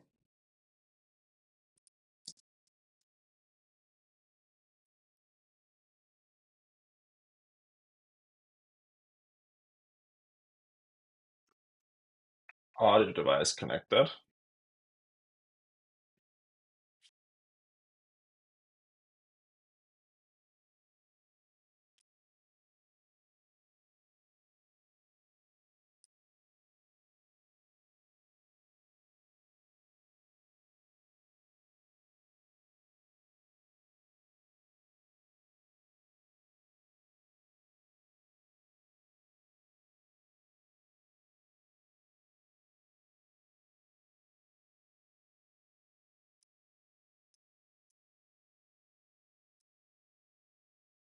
Mm.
So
Mhm.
We can detect if we have an audio device.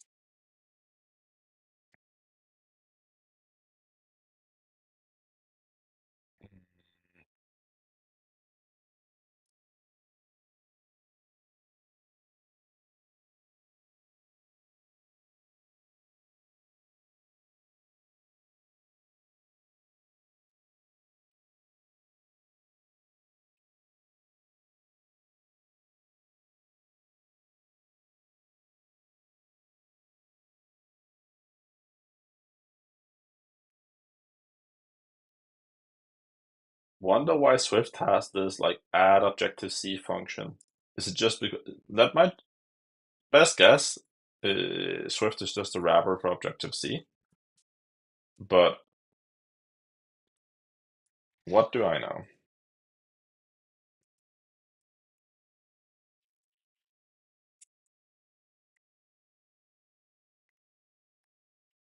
Okay, so we have this, we have uh, this, this, this.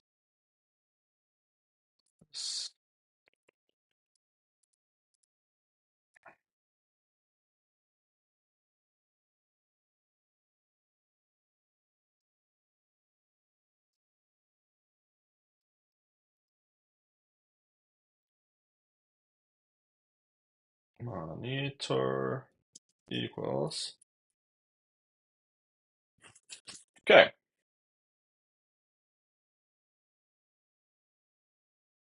what's the difference?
Hmm. Secondary monitor.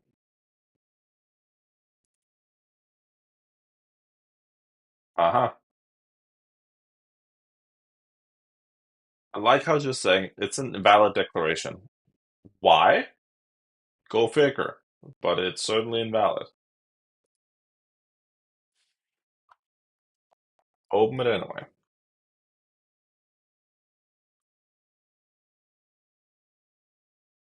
Hmm.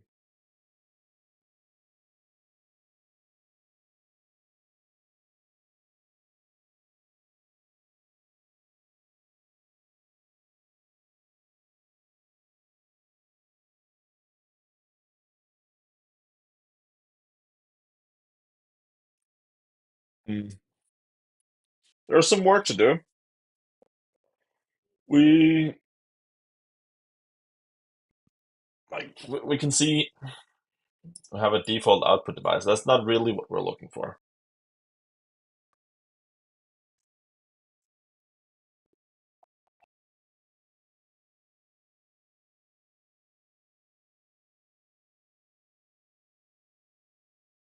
Hmm.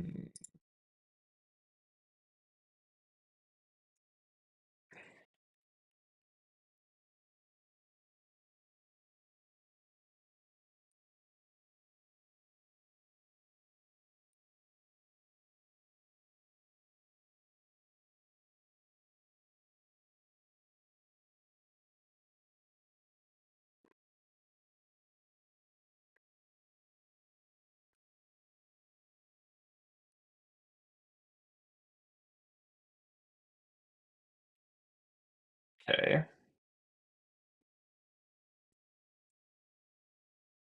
We can store this one.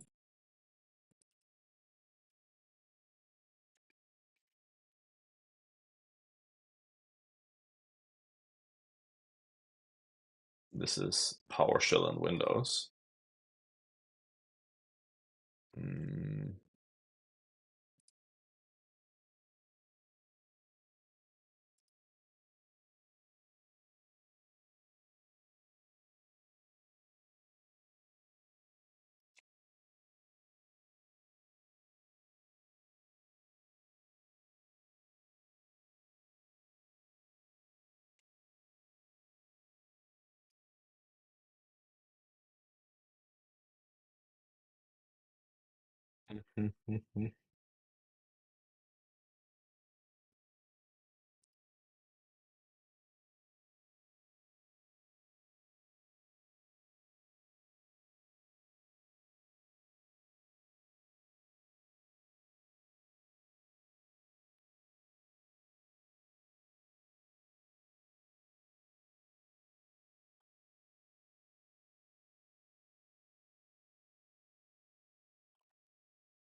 So that's great. If I run Zoom,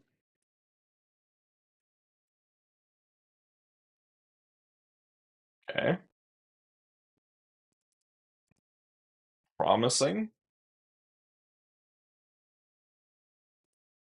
Okay, try one more time.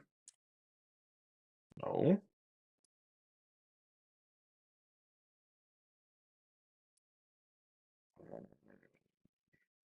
sure. No, too slow. Sure. Hey.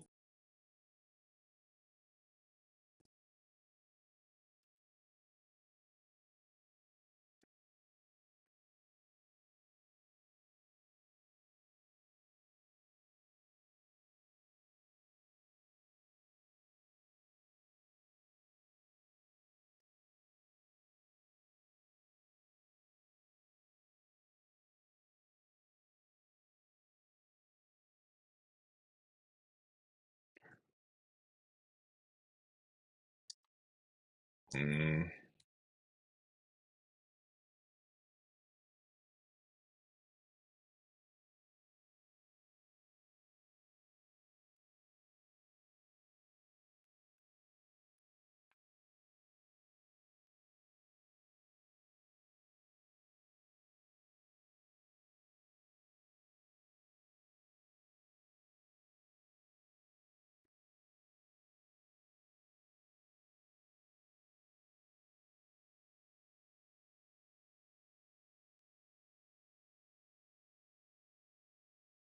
So what's going on with Zoom?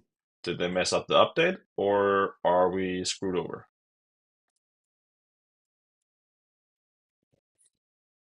Hmm. We shall just save this for good measure because this seems right. Seems to be onto something.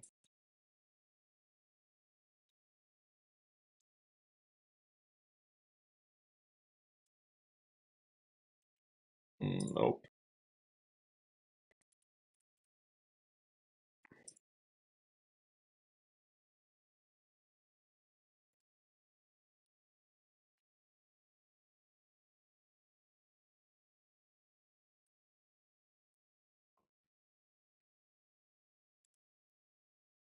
What?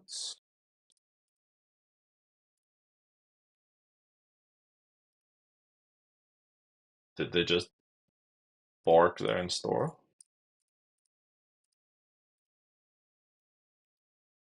Move to trash. How is Zoom open anywhere?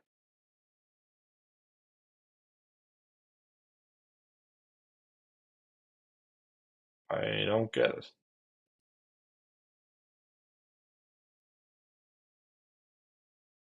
All right. Seems like we have to do a reboot. We will wrap up the stream, call it a day, and take a look at this again tomorrow and figure out what is up with this and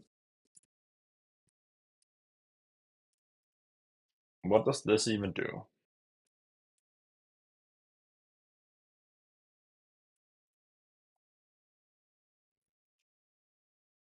List of open files.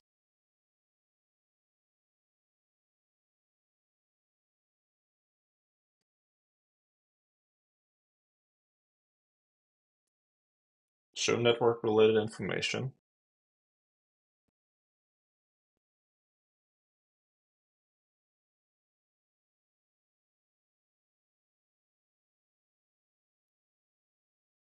Okay.